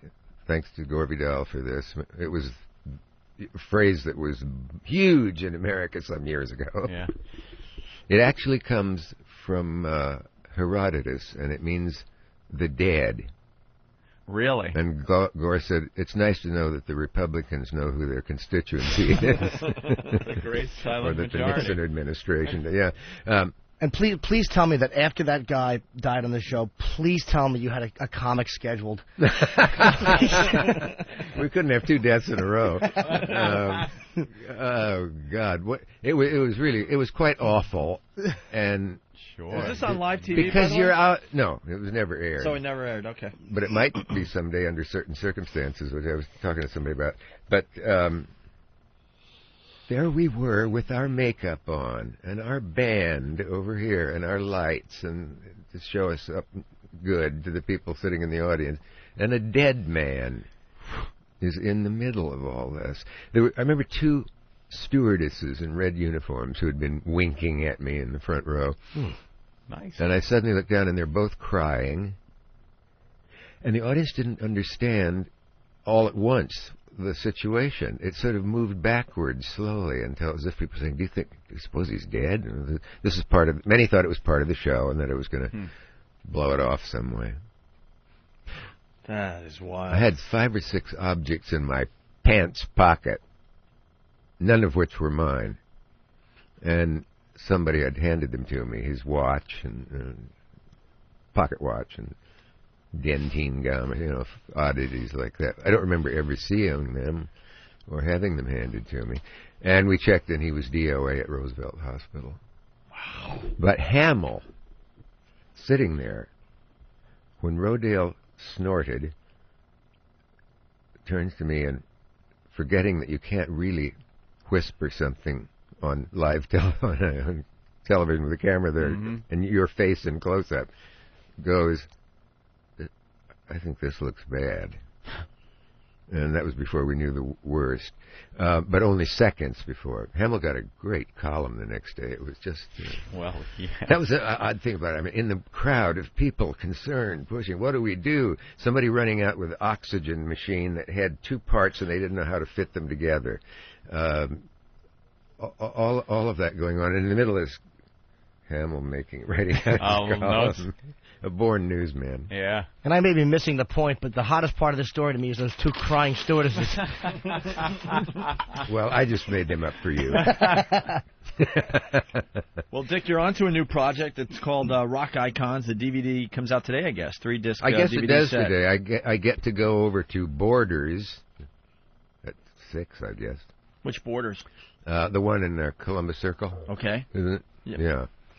And when my second book came out, another young writer named C.D.B. Bryan and I went to the Yale Co-op, because we'd both gone there, to do a signing.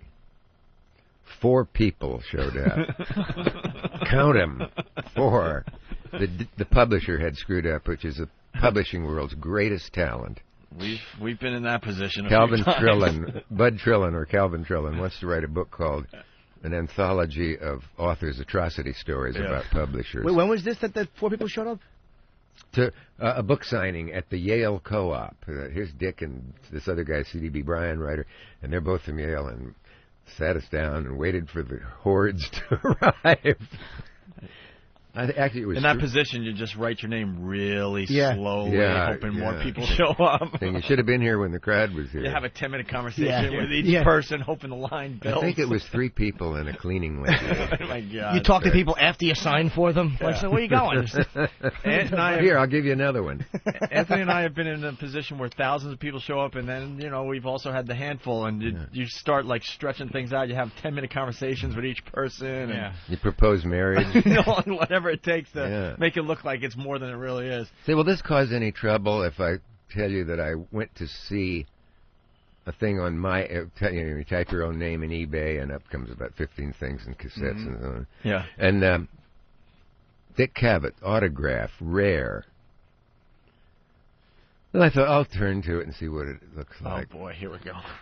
It was no more my autograph than it was Helen Keller's. And certificate of authenticity. We just did this bit on our show. Did you really? We just had somebody bring in presents this for us. And this guy brought me a picture of Jack Nicholson from The Shining, signed. And I was like, wow, that's great. He goes, there's a certificate of authenticity behind the picture in the frame. So I took the picture out and looked, and it was something you can print off of computer at home, and it wasn't signed or no stamp, nothing.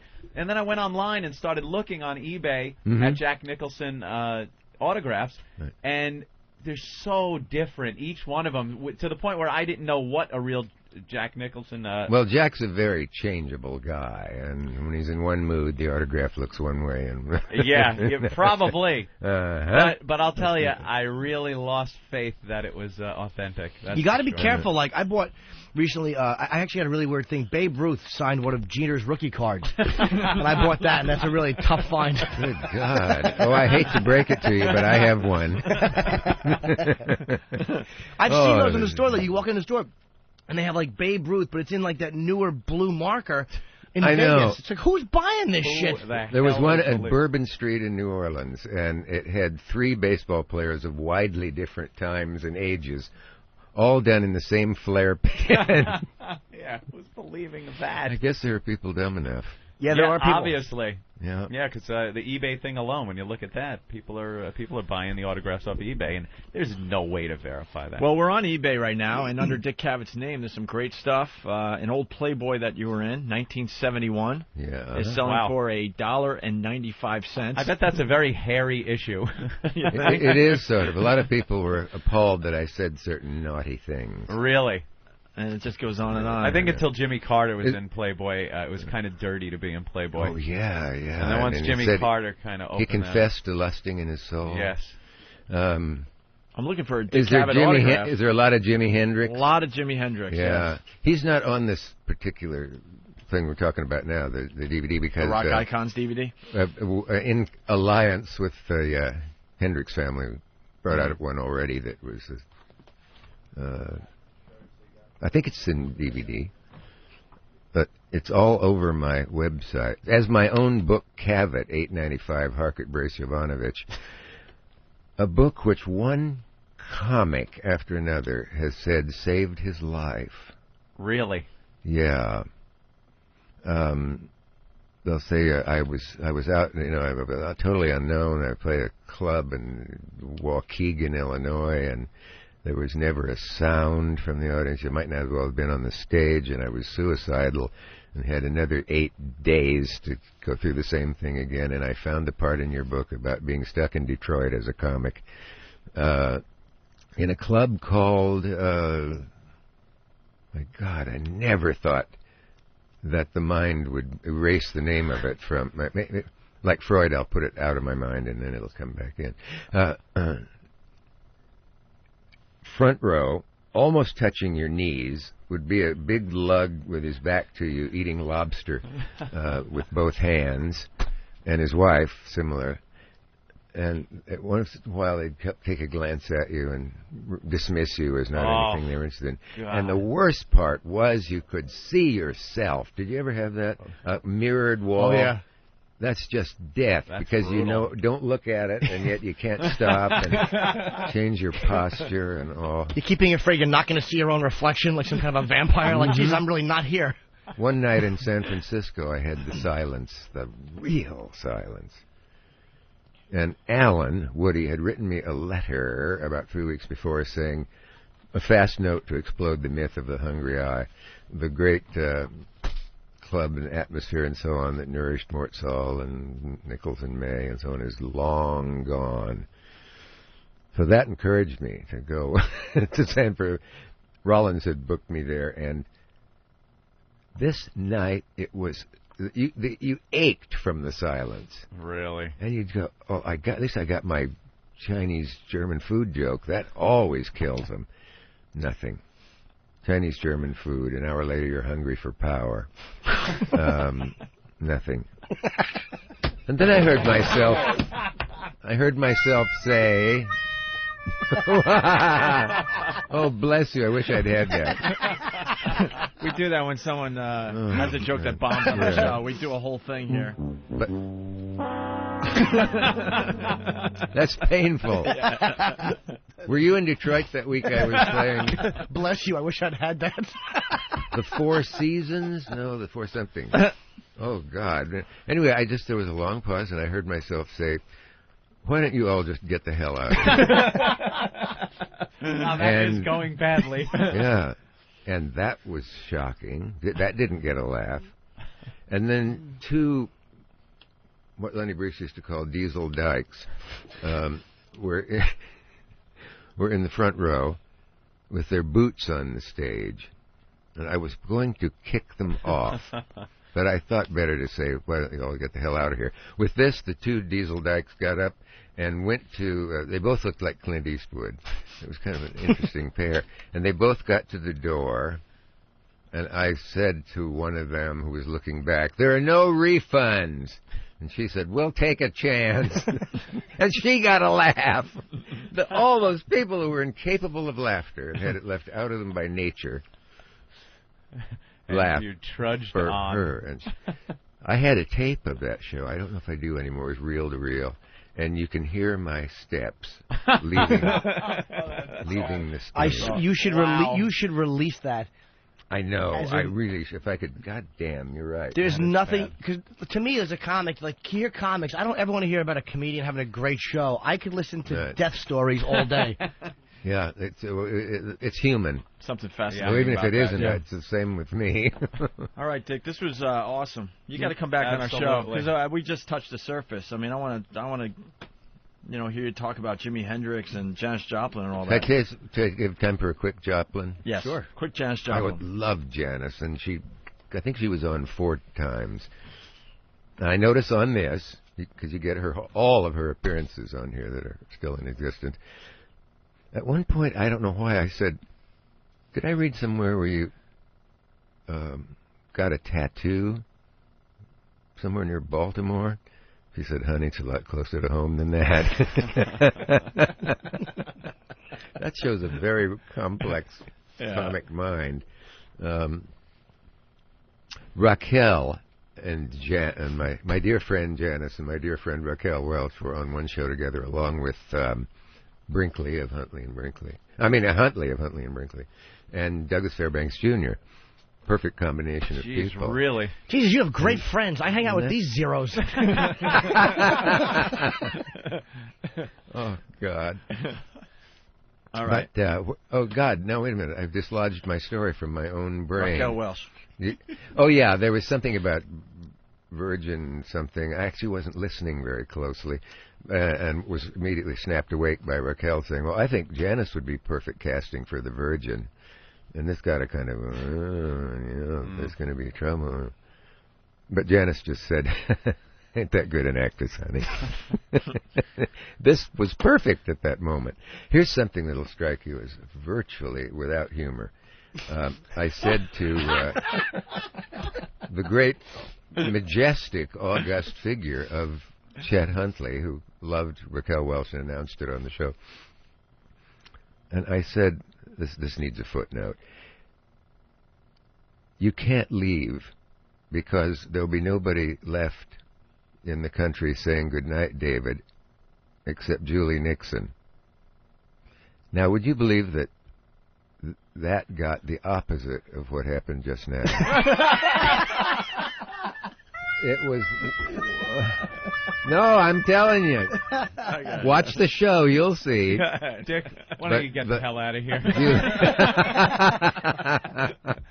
Well, I don't mind if I do. It's the Dick Cavett Show, The Rock Icons. It's a 3-DVD set, and you're going to be signing copies of this at Borders in Columbus Circle sometime today? I go over there at 6 and get my body makeup on. A lot of great performances from Janis Joplin, Bowie, George Harrison, Sly and the Family Stone, Stevie Wonder, and many, many more. You got to come back and tell more stories, Dick. Yeah, I got a few more. We're happy you came. We thought you didn't come last week. We were worried, Tavis not going to show up. He kind of canceled us. We're very happy you came. Yeah, what did I need with it? Show. We're happy you came. No, I thought you were on to us.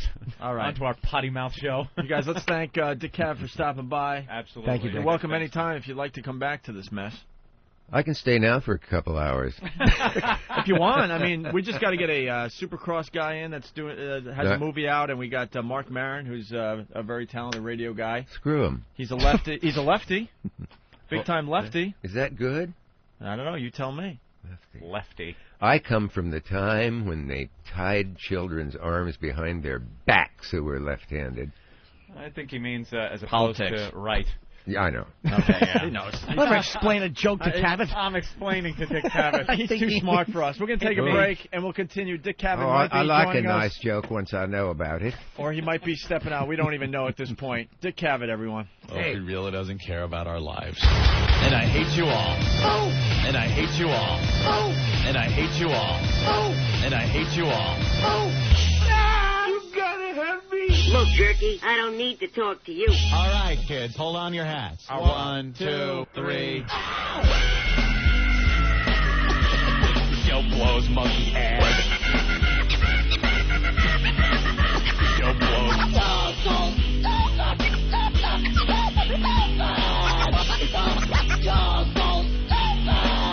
Show blows monkey ass. Monkey ass.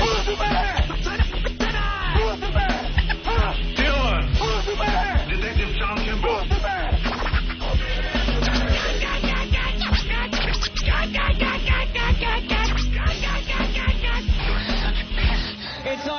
you tool. I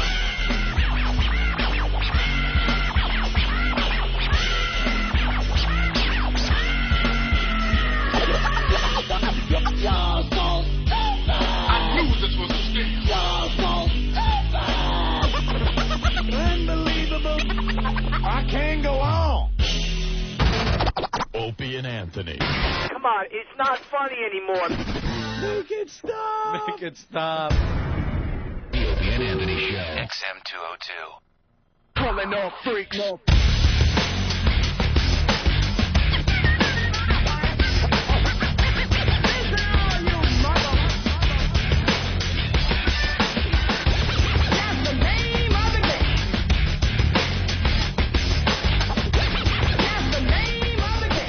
Oh, that was interesting, huh? Hotel Supercar. I guess we'll explain in a second here. We're back with the Opie and Anthony program on XM Satellite Radio. Want to first of all thank Dick Cavett for stopping on by. We found him very, very interesting. As a legend. It's really weird with this show because you do something a little different. Because people expect a certain thing from the Opie and Anthony program, so then you go in a different direction, which we like to do. And you get people going, oh, my God, that was such a breath of fresh air. I really enjoyed the segment. It shows that you guys can go in different directions. And then you got a bunch of asses. Well, first of all, the feedback went crazy, and it was like 50-50. Half of the people loved the Dick Cavett thing. Absolutely loved it. And then the next post is like, dude, what do we do to you guys? You're putting us to sleep. Yeah, there's a few of those. It's unbelievable. And then there's people that just love it. You can't satisfy everyone at the same time. That's what's frustrating when you do a radio show. I Jimmy, love I'm reading the instant feedback. Half the out there? I don't want to hear this. Oh, it's fine. Half the people absolutely love Dick Cavett on our show. Thought it was very interesting. It showed a different angle and a different direction that we could take this show in. And then there's a whole bunch of people saying, hey, what do we do to you guys? You're putting us to sleep. Yeah, and then you get I love the shock jock stuff, but this Dick Cavett interview has been hilarious. Bottom line is you get a guy like that, a legend who's willing to come in and sit with you. It's like it's great to have him in here. I mean, what do you want? Lot. Just dick jokes all day? I mean, it was nice to have him in here, man. The guy's done. Interviewed Hendrix. I actually had to call, my station. He's on my show tomorrow, and I had them cancel everything else. So we're going to do 3 hours. Really? Yeah. No, not really. With that, it's Mark Maron, everyone. Dope I am. I'm like, oh, well, really? Good fella. He does a show for Air America, right? Mornings? I am on Morning Sedition on Air America Radio. I'm also a stand-up comedian, along with Jim Norton. Yes. I saw you at the club the other night, right? He loves to discuss politics with anyone and everyone at the table, waiting to go on stage at the Comedy Cellar. Yeah. I get in fights with some people, but that was weird to see Cavett because, he's got that look. My father is manic depressive, which is very exciting half the time. And he got that look. The other half not so exciting. People don't understand depression, but I'll tell you, manic depression, you don't know what it's like to live with a manic. The thrill of the delusional phone call at 3 in the morning with the big plans. My father will call me up 3 in the morning, just be like, Marky, wake up. Listen, I got an idea. We're going to open a fucking theme park. What do you think? Like Disneyland, only bigger than Disneyland. It's going to be Marin World. It's going to be great. I just called to see if it would work there if I open it. Would you work there? I'm like, all right, Dad. Can I run the bipolar coaster? I'll tell you what. Call me when you're crying. Don't kill yourself. I love you. Is that sad? It's sad, right? That's funny. Yeah, but it's accurate. Yeah, it's very accurate. It's weird because he's talking about depression. I talk about it a lot lately because, a lot of people think it's genetic and a lot of people think they're depressed and not depressed. And I'm not like a Tom Cruise. I'm not a Scientologist, so I'm afraid of Scientologists. It's weird because I read about politics. You read anything. I mean, I'll read anything. Mm-hmm. But I walk through Times Square. If I go into the trade station, I see those Scientologists. I will not go near the book Dianetics. I won't go near it. Not even to just go, what are these guys all about? Because I don't know how grounded I am. What page does it happen on? Right. How the hell do you trust yourself that much that you're just going to be like page 6? Like, oh, I don't care about my family. They're the ones that broke me. When's the mothership coming? When does it happen? You're stronger than everyone in Scientology. Yeah, exactly. You're the one that it's not going to affect. Yeah, the next thing you know, you're sitting there holding cans out to people, going, "You want to take a stress test?" But the depression. How are your thetans? Yeah, exactly. They're in me. You got to get rid of them. Mark, do you do the cell phone joke? I do. Do you mind doing it? Hold on. No, I'll explain why. No, I know I'll explain why. No. I go to the Comedy Cellar a lot, and yes, I was there recently and saw you, and you absolutely killed. And I was so excited about that joke and a couple others I heard that night. I came right on the show, and I kind of try to explain it to these guys. And I always do other people's material horribly. And I don't give it just justice. So now I feel like I have to have you do the joke to save face a little bit. I keep adding on this. And we don't usually ask comedians to do their jokes, by the way. This is very rare. Right. That's okay. But it was just one of those things. I brought it to the table, and I'm so excited to tell it to the guys, and they looked at me like, well, it's like don't ever get on stage, dude. Well, it's weird because now that I'm on the other side of it, because I'm hosting my own show and I have comics on. Yeah. I really know, try not to do that. But ever. I know what it feels like to be on both sides of this thing. And there's a couple of things I noticed because there's certain guys, like we do these live remotes now, and when I've actually started setting up a mic separate from sitting down if I have a comic on, because he'll be like, well, should I sit down or should I not sit down? I'm like, oh, maybe I should stand up and I'll do the interview from there because they can't help themselves. Right. Like they may not want to do material. Right. Oh, listen, I'm talking about us like I'm a fucking different person. Anyways, you're part of us today. What I'm getting to is no, I'm not going to do the phone bit. I appreciate. No, I'm kidding. It's okay. I don't blame you if you don't want to. What do you? I mean, you know what I mean? Well, anyway, it's weird because we'll have comedians in and they'll remain nameless, but they just say, "Hey, how are you?" And all of a sudden they do 15 minutes of their material, like. Yeah. What? What just happened? Can we talk? Because if you're a funny guy, our philosophy is if you're funny in general, then come in and hang and just be funny and you know, jump in when you can. But some of these guys feel like it doesn't matter what show they're on, they just have to get their 15 minutes of material out. Well, in defense of some comics, they're incapable of conversation. Yep. And they don't, sometimes they're socially, that's why they're comics, is that, you sit them down, and they're la la la la la la la, thank you, see you later. Yeah, hope I sold some tickets. But well, that's what I notice when I go to the cellar, and I won't call anyone out again, but I go down there a lot, and I see the same guys doing the exact same material, making it sound like it's off the cuff. And so well, it's part of the job, but some guys do it differently. It's weird because Todd Berry comes on my show, and I did what you did. I said, hey, you know that, why don't you do that one about, he just looks at me and goes, ouch, buddy. Hey, you're not trying to lead me into one of my own bits, are you? Todd's a funny dude, man. We want to. I think very his funny. name come up in the office here. It'd be great to have him. Yeah, we'll get him on. He's very funny little man. He's very funny. All right, so basically the idea, the cell phone piece. The cell phone piece. I know, I'm doing this. Is I can't not have my cell phone. If I leave my house, I have my cell phone. I go into some sort of lack of cellular-induced anxiety disorder. You ever have that moment where you're like, wait a minute, fuck, the satellite doesn't know where I am. What if someone I don't need to talk to needs to get hold of me? They can't. I'm just an unidentified human object floating freely on the global information grid with no beacon, no point of reference. I am meaningless on a cosmic level without my cell phone. I get a good deal on mine. It's only $900 a month. Why do people laugh at that? Well, what is it? 100 a month, or you go 3 calls over to 300 a call? I don't know. I don't understand my bill. There are 50 pages, 6 columns of numbers. By page 4, I'm like, what the fuck is this? And I have to masturbate to get through the bill because that's what I do when I get uncomfortable and stressed out. I masturbate. It has nothing to do with numbers. But my phone has Bach, Beethoven, Wagner on it. Little snippets of classical genius being heard the way they were meant to be heard on a small handheld communications device, hundreds of years after the death of the composer. Have we no respect for genius? Beethoven wrote symphonies to be heard in symphony halls. What do we do with it? Beep, beep, beep, boo. Hey, it's Beethoven. I wonder if he wrote any other songs. And do you think Beethoven had any inkling in even the darkest recesses of his unconscious when he was deaf and sweating over his 5th symphony that one day it would emit from some idiot's pocket, and the response would be, fuck, it's my mom. And isn't that wrong, or am I reading too much into it? I'm not comfortable, I'm not comfortable with technology in general. This is my other fear about the phones, is I don't update mine. Look at this, antique, because, I'm an asshole. I just use it to call people. I don't take pictures with it. Do you remember there was a time where you actually remembered your friends' numbers? What a dark period that must have been. Now, if someone asks me my number, I'm like, fuck, I don't know, let me check. If you have a BlackBerry and a cell phone and they're in the same bag and you lose it, you're 2 hours away from digging through garbage cans going, what's my name? Where do I live? But I don't update my technology, and it makes me nervous because I know at some point, I don't even know what this one does. You get the little guidebook, you figure out what you need to do with it. But I'm sure at some point someone's going to come by me like hovering 2 feet off the ground, like flying, literally. And I go, what the fuck is that? And they're just going to go, I don't know, my cell phone does it. Fuck, what does mine do it? I got to get a new cell phone. So there you go. That's the bulk of it. Very nice, man. Thank you for doing that for us, sir.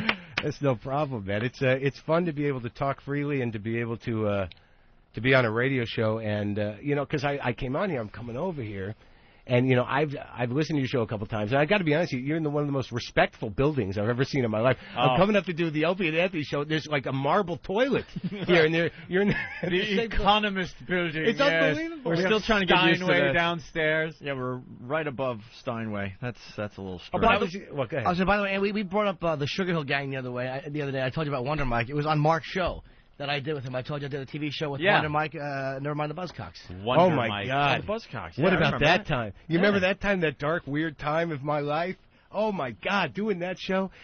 Dude, look at me. You know what I do. You know my point of view. How bad was I hurting to do a fucking game show? I mean, you know what I mean? I mean, at what point, you know, it's weird. You go through these periods in your life where you're like, what the fuck am I going to do, man? I'm fucking $15,000 in debt. Where am I going to go? Someone calls up and goes, we're going to do a game show. There's no money involved and there's improv. And I'm like, shit. All right. Do the game show.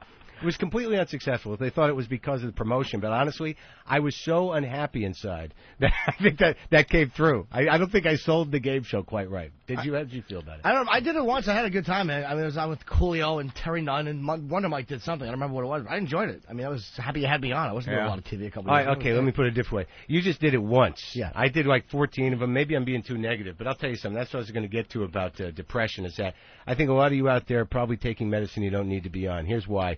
The only difference in a lot of cases between disappointment and depression is your level of commitment to people. So just remember that. If it was like, I just want to be happy, you can't be happy all the time. That doesn't look different than retardation, really. And, you know, except without the frustration of not being able to fuck. But nonetheless, am I saying it too much? You're allowed to say No, you're great. No, say whatever you want. As much as you want. It's so weird. It's like I feel like it's been building up. We're doing a lot of listening It's been today. building up. We like when we get to just sit back and listen. All right, I'm sorry. Well, let's have a let other conversation. people. And let other people do the heavy lifting. Regular radio's rough these days. Oh, what I was going to say was I was whining because like I thought I was going to come over here and start blowing off some steam about just about like the stuff that I don't talk about on my show. You know, like regular stuff. You know, like Jim Norton stuff, like the the classic sort of the crisis of life, the perpetual masturbatory cycles of life. And here I am doing it. Dude, I'm in a horrible depression because Why? I had my dining room painted the wrong color. It's amazing what Is that this a will Jim do. Norton problem? That's his one of the many. Is it Jim Norton problem? Oh, dude. He comes in every morning with a new problem. It used to be his hookers had a cock, and now it's his paint on Now his it's a problem if they don't. Give me those ribs. But it's fucking driving me. It's driving me nuts. Dude. That's It's driving me hilarious. Fucking crazy. What, did you notice it when you're like banging someone on the table? No, I knew it was done Like, yesterday. This is the right color. Yeah, I knew it yesterday when she was doing it, and I was just, whatever. It's like little shit like that throws you into depression. Hey, I got to back up just a little bit. Supercross guy blew us off. Not blew us off. No, but he didn't want to wait any longer. You got mad. What is Supercross? Well, Tyler Evans is Motocross? the star of Supercross. Yeah, we were getting back from break. I'm not a sports guy. Dick Cavett was interesting, so we went long with the guy, and then we were going to come back from break and throw Mark in that seat and Supercross guy in that seat and then see what happens, right? And just as we're coming back from break, some hot chick just pokes her head in the door and goes, "Thank you, Yeah, thank you," and left. With this attitude and walks out. What did she expect? You expect us to fucking boot Dick Cavett out so a guy who rides a bike can come in and chit-chat? Well, I'll get to Are you out of your fucking mind? I'll get to the bottom of this, but Tyler Evans was scheduled for 8 a.m. and he showed up late. He showed up around 9:05, Yes, and it was Dick Cavett's turn. What can I tell you? Barely a real sport. Unless Tyler Evans was scheduled later and we had it wrong, but I don't think so. Even if he was, look, we would have had him in. It would have been great to talk to the guy. But it's not like we're just sitting here, the three of us. It's Dick Cavett. We're not going to boot a guy who interviewed Hendrix and the Rolling Stones, a legend who's been on television. He wrote for fucking Jack Parr. When am I going to ask you, hey, how did you pop the wheelie? How high did you go? Fucking beat it with that whore. Yeah, Pop exactly. the wheelie. And by the way, Dick Cavett's going to be on my show, Morning Sedition, tomorrow. Air America, go ahead, plug it. We have replays all day. We don't care. I'm just sitting here fascinated that I said the word banging to Jim Norton. I don't think I've ever used the word banging. So what happened with the Supercross guy?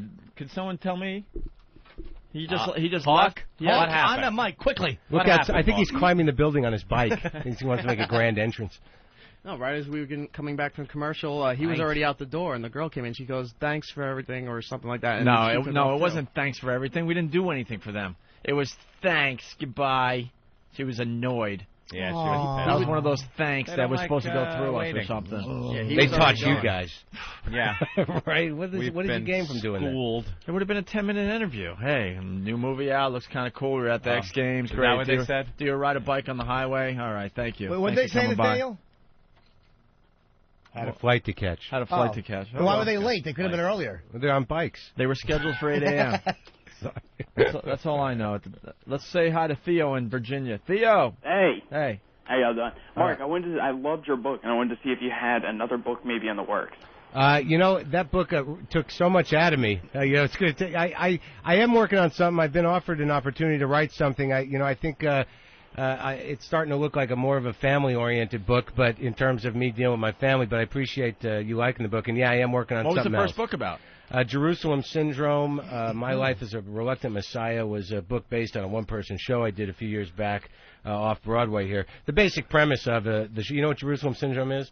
It's a temporary psychological condition. It happens to normal people when they go to Israel, not even religious people. They go to Israel and they just snap, and they think they're a biblical character like Moses or Jesus, or they think they're in direct communication with God. And the premise of the book was not only did that happen to me in Israel, but I think I've had it all my life because I think I'm that special. So the issue is, I go through my whole life in this kind of through this weird, mystical, self-indulgent, grandiose narrative of me on some sort of spiritual search. But it goes in and out of like brand loyalty as being a sort of faith and commitment, and it goes through this whole drug period with Kennison and Hollywood at the Comedy Store. That was the best part of the book, is I spent so much time creating this weird, dark chapter when I was 21 years old and doing my graduate work in cocaine use at the Comedy Store and hearing voices in my head. And it's interesting that when you coke yourself into a psychosis, when you're actually hearing voices in your head, it's never one. It's always many. And if you're like me, you spend a lot of time trying to get them to pick a fucking leader. If somebody's got something to say, step to the front of the head. So that was that book. It's available, I think, for a $1 or $2 on Amazon, or you can get it used there. It's you hung with Kennison? I did hang with Kennison, sure. Yeah, I did. I was a doorman at the Comedy Store. Is it haunted? Of course. Seriously. We ask that question to everyone that has played the Comedy Store. Well, what I've always said is that, I believe that... It's an old gangster club just to, help I wrote this here. in the book. I believe it's actually built over one of the few existing gates to hell, and that, the evil emanates up through the floors of the place, and the comedians who are there, the good ones, are able to absorb it and make it funny. So is it haunted? No, I think it's much deeper than that. I think it's on some sort of axis, man. I mean, that place has such a vacuum of darkness and such a freedom of mind. It encourages a consciousness that is, man, it is certainly... It's just a creepy place when you go in. It's at the margins of funny. It's not only, but when you live there, I lived in the house that she used to rent out to comics. I lived in Dice's old room. That was a funny moment, is that I'm living up in Crest Hill in this little room, and you never knew who the hell was going to come up there, because the place, basically, it becomes a party house for all the comics, and a few of us lived up there. Schubert was living up there, and a couple other people, but, you love Schubert. Why hasn't he been on our new show? Is he around? I mean, he comes to Philly sometimes.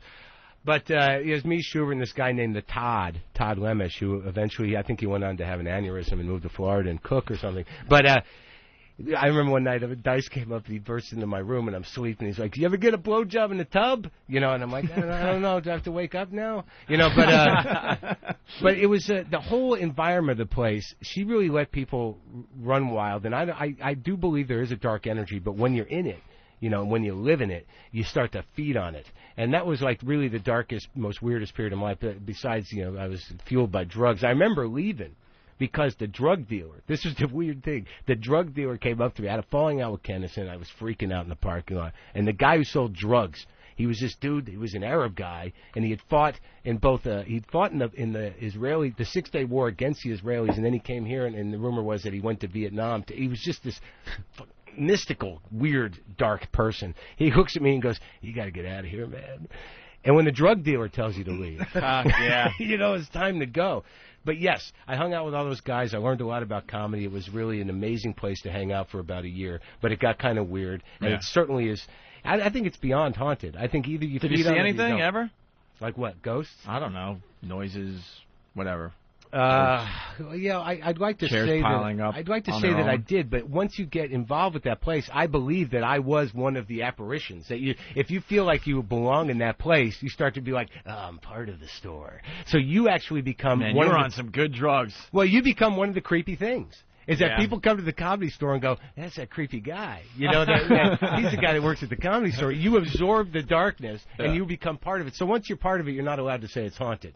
If you say it's haunted, you really didn't become part of it. All right. How's that? Very good. We got excellent. We got an update on Tyler Evans, the Supercross guy. According to Ben, Tyler is going to reschedule. He was out all night and fell asleep on the couch outside the studio. Okay.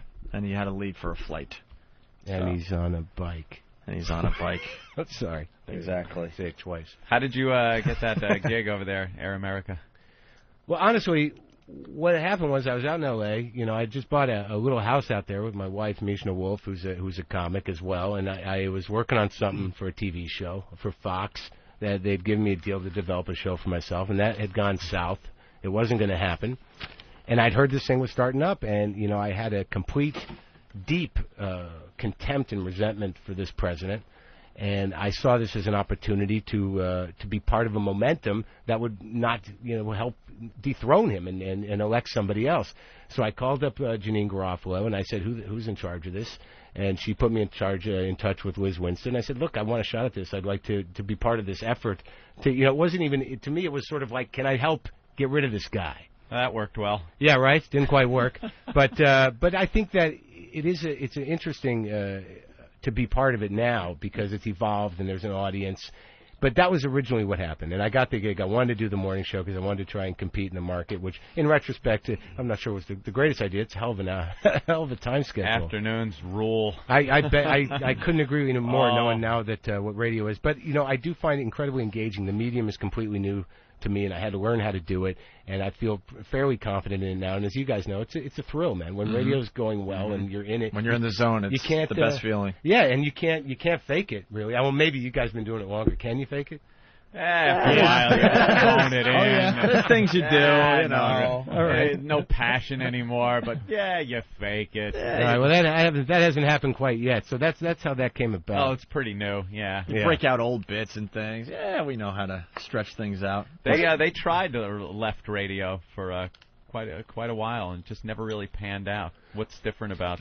Well, what I'm doing now, like our show is an interesting hybrid because once we set the ideology of the show up in the network, our show is doing all of the comedy, most of the comedy on the network. We've got characters that we use. We've got a lot of great guys who are writing bits and doing on-air stuff. We've infused a sort of wide spectrum of guests. Like we're having Cavett on. We do a lot of musical guests. We're having Michael McKean on this week. So my show, outside of the rest of the network, is ideologically, when we approach the news and when we talk about politics, it is going to be from a progressive viewpoint, and I'm fairly irreverent. I like that. A progressive viewpoint. Well, I'm an irreverent. Bedwetting. It's going to be bedwetting. Well, I don't know if that's true. I'm a sort of reactionary, sort of hyper conspiracy oriented person. But the more I read the news, but ideologically that's set. But the comedy, even in and of itself, and the guests we have on our show. It's pretty edgy. These guys are all good writers, and I'm willing to push it out to the edge. And we aren't afraid to offend some liberals because you can't please all of them. That's for sure.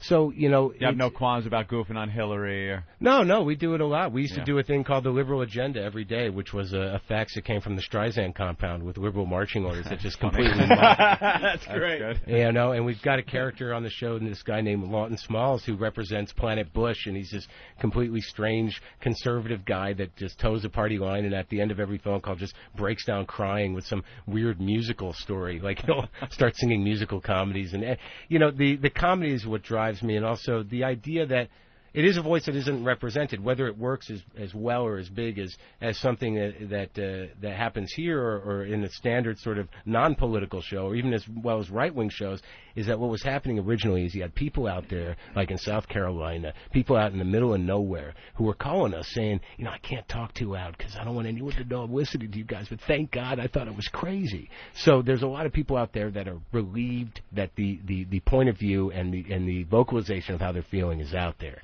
So on that level, it is successful, and and numbers start to build when you start to have something like Cindy Sheehan out there, when people start to get sick of a war that seems to be going nowhere, and people start to rally around a different point of view. What do you think of her? I like her a lot. We've been talking to her every morning. Have you? Yeah.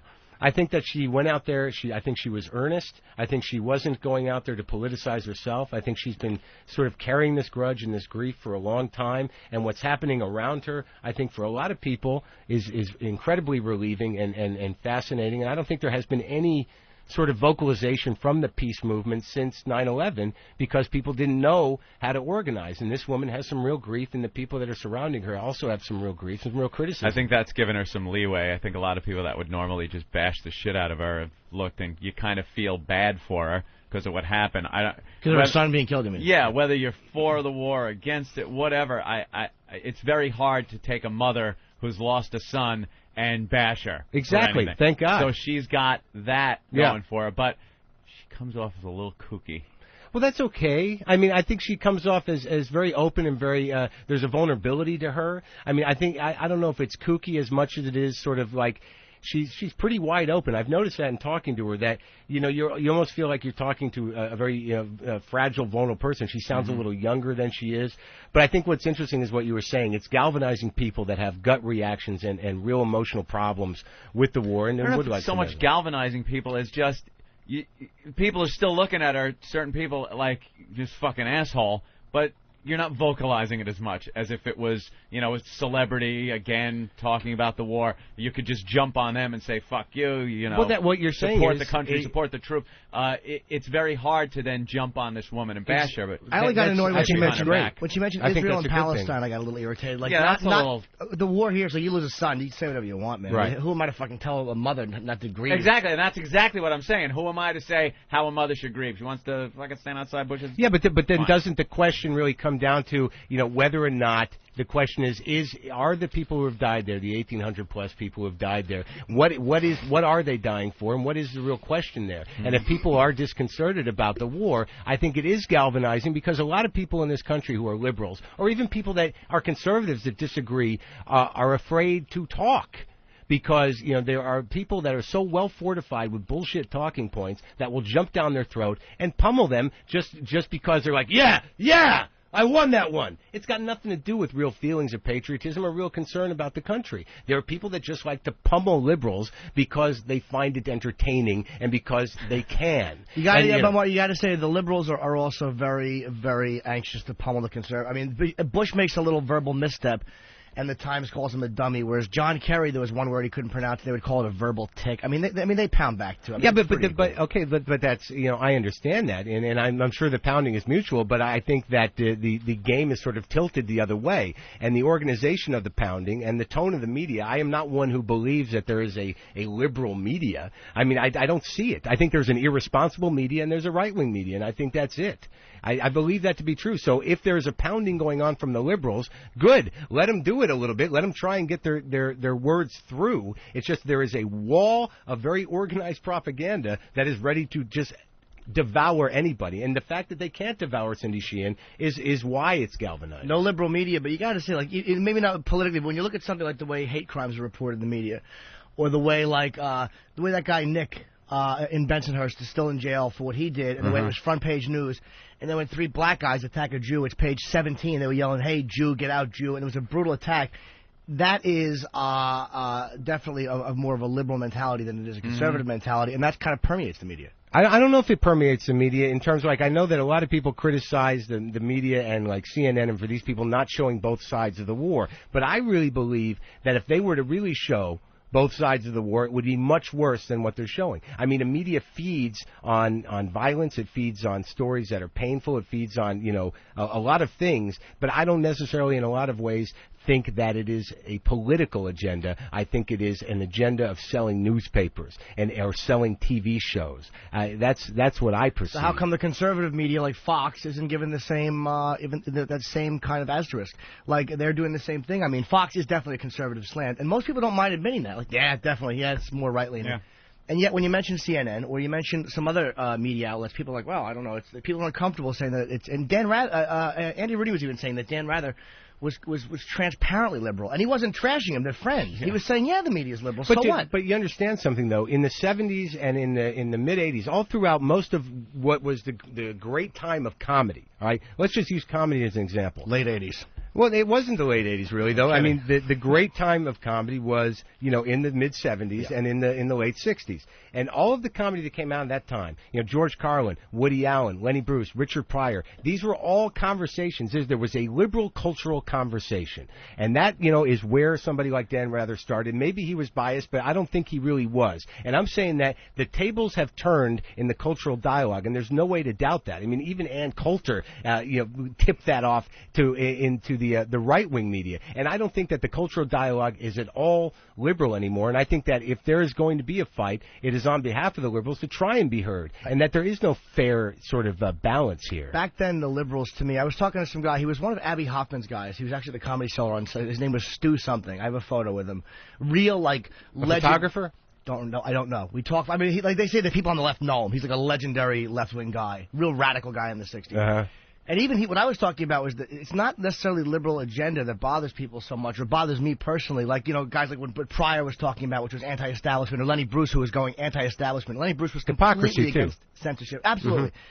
But it seems like the left has become so self-righteous and so willing to restrict freedoms and speech as far as content. That's the problem I have with them, is they become so knee-jerk reactionary and so willing to restrict what you can say. Well, here's the issue. What's correct and what's not Based correct. on And so willing correctness. to think for other people. I hear that. Where's that freedom that they were fighting for in the 60s? That's what differentiates them to me. Well, you want to know where that broke down? And I've noticed this because I am a comic, and I'm certainly willing to be politically incorrect, and I certainly don't believe in censorship. But what happens with the liberals, outside of liberal intellectuals, is that the diversity of the liberal tent, the idea that progressives and liberals can all exist together is difficult because each one of them, there are all these different there's boutique causes is what I call them. And it's not the Democratic Party, it's the idea of liberalism, is that, liberal principles politically are health care, abortion rights, peace, environmental issues. But progressive issues can range anywhere from how come you're not talking about Darfur? How come you're not paying more attention to women's rights? What about the fish? Where do the cats fit into this? Right. Why do we need to, I think vegetables have feelings too. I mean that, you have a fairly broad spectrum of people that are trying to exist under one tent, and there's no way to do that. So out of that strange respect for each other, or trying to respect everybody's agenda, you get this strange censorship, which I think is completely detrimental to the cause. Mm-hmm. And I believe that, if you can't have a sense of humor about some things, you're really in trouble. But is it born out of a respect for each other, or a paternalistic self-righteousness? Like, I find a lot of it. And again, I know you're a comic. It's like, but a lot of it is born out of, to me, a paternalism. Like, blacks are held to a different set of standards than whites are. And I use Comedy Central as an example because that's just my point of reference. But literally, the things they would come to say to us about what we couldn't make fun of. Like, Colin was doing a sketch one time where he was like, hitting me, and it was a domestic violence reference where he and I were married. The guy, no domestic violence jokes. No, you can't do that. Violence is okay to make fun of, but not domestic violence. You can make fun of the church. That's fine, but you can't say fag. It's like there was just such liberal ideology which permeated every note. Yeah, but wait, now making fun of the church and making fun of domestic violence. Now, violence and domestic violence. I'm saying break down violence. You can make fun of violence, sure, but you can't make fun of domestic violence. Absolutely. Right. Okay, you can make fun of. You can't make fun of the church, but you can make fun of the church, but you can't say fag. Meanwhile, I shouldn't even say fag. That's a language thing. But you can attack a certain priest, but you couldn't attack a certain ideology to the left too hard. I'm telling you, that's what they would come to say to us. Well, is it an issue of balance, or is it an issue that you think that it's liberal? The thing is once you open the doors and start mocking people, you're going to hurt people's feelings. People are going to react, and unless the joke has some sort of intention other than hurting somebody's feelings, if it is elevating the dialogue a little bit about why political correctness is detrimental. Sorry, fellas. Okay. Then I don't know if they're wrong, but I don't know if that's liberalism, really. I think it's just about programming. All the notes they gave us, though. I would agree with you if the notes were balanced. But the notes weren't balanced. They all came from one particular ideology. And I got into it with the lady from Practices and Standards about it. I'm like, on Chappelle's show they could say nigger, but on Tough Crowd they couldn't say nigger. Keith couldn't say it. That absolutely shouldn't be. Colin couldn't say it in a sketch where he was mocking these Hollywood assholes who try to assimilate into a thug culture. Wait, they wouldn't even let black people say it on the show? Because of the tone of the show. And when Colin wanted to say it was unacceptable, yet when the news anchor said it on Chappelle's show, which was brilliantly funny, that particular sketch, he was allowed to say it. It was they very pick and choose, and they always seem to pick and choose on that one ideology. I guess so. But I don't think it's. Sometimes I don't think it's like an instituted ideology. It sounds like the people that were at Comedy Central making certain programming decisions because they were uncomfortable at something. I don't think that there's some sort of manifesto. I think no. You know, and I don't think there is instituted the political correctness that is instituted.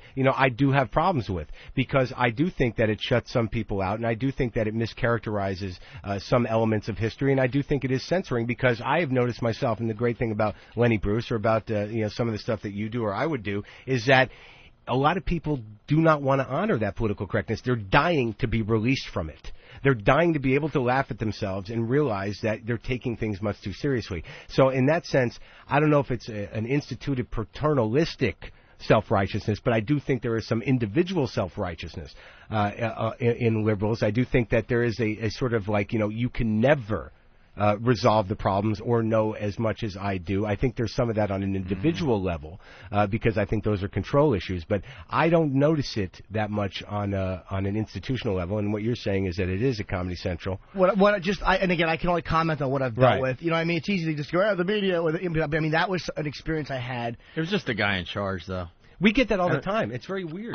But it seemed to come down Think to about all who's of in charge over there. But no, this and before, his beliefs. Even before Doug got there. Like, Doug Herzog's in charge now, and supposedly he's liberal. I don't really know him that well. But before Doug even, I mean, this is standards and practices. It just seems like liberals were just running Comedy Central for a while there. And they seem to run most. And then their personal, feelings get involved. Absolutely. Which is the worst thing you could do in comedy, obviously. Because Comedy Central especially is supposed to be, come on, it's Comedy Central. You're supposed to. And take shots at everybody. But it's a weird thing, just that by virtue of the freedom that you want, by virtue of what you're protecting and your ability to do comedy, and there's certain elements of what you do that you got to admit is at the very least liberal, if not fucking out there. I mean, this is a very specific issue with you. It's about language and about political correctness. Right. But I mean, there are certain freedoms that you enjoy and certain things that you would fight for that can definitely be considered liberal. Without a doubt. And believe me, when I say that, I people get annoyed when I put the asterisk, but I'm never toting the religious right. I mean, they're the greatest.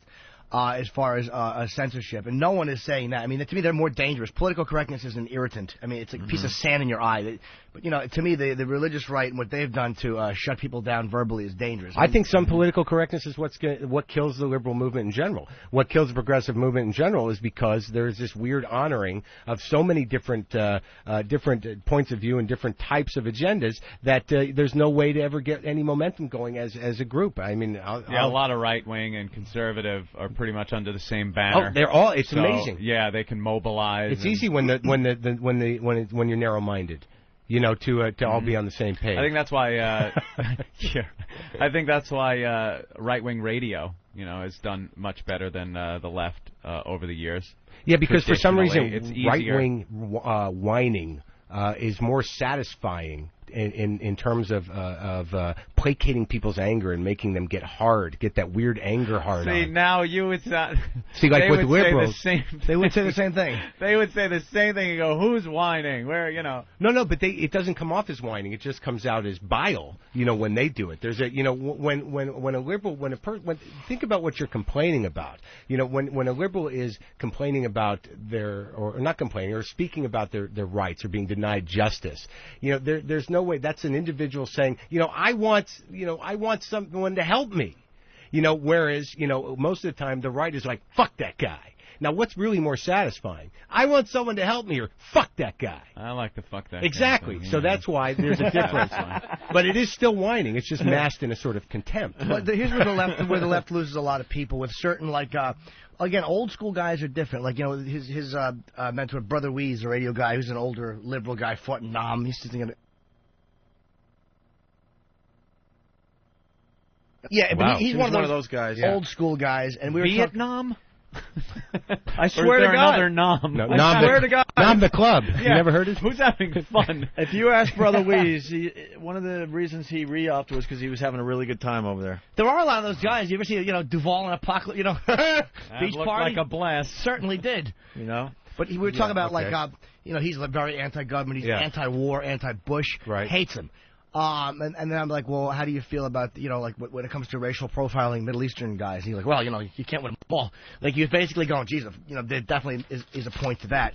Like, not so married to the party line, which is what's frustrating sometimes on the left when you say, all right, well, how about profiling guys? I mean, not a lot of guys that you speak to from the left and the right too. They can't take anything out of the party line. Right. And sometimes you want to smack and go, look, I know you well enough to know you don't believe that. You believe this way, but you're not saying it because it goes against the party line. Well, that's the biggest interesting. problem. There's no give and take. Right. Well, that goes up. That's the interesting thing about conservatives as well, is that you get these guys that may not know what they really feel, but they get a certain amount of talking points in place, and they know they can win an argument. Mm-hmm. But most of the people we talk to on our show, like, we have discussions about that. Like, after the bomb in England, those bombs in England went off, and the movement to start searching people here and to profile, we have discussions about that. There are plenty of liberals that are that are scared and want solutions and want to feel safe in this country. The real question around that stuff is, does it work? Does it make it safe? How long does it go on for? Do you really trust them to be responsible around taking care of this problem? Was it just a publicity thing? We have conversations about this, and I know very few liberals and very few people who we have talked to on the phones, or even my partner, where there isn't a discussion to be had. We got people calling, like a lot of people, again, a knee-jerk reaction, profiling bad, and in a utopian society, it is bad. You'd rather not have it.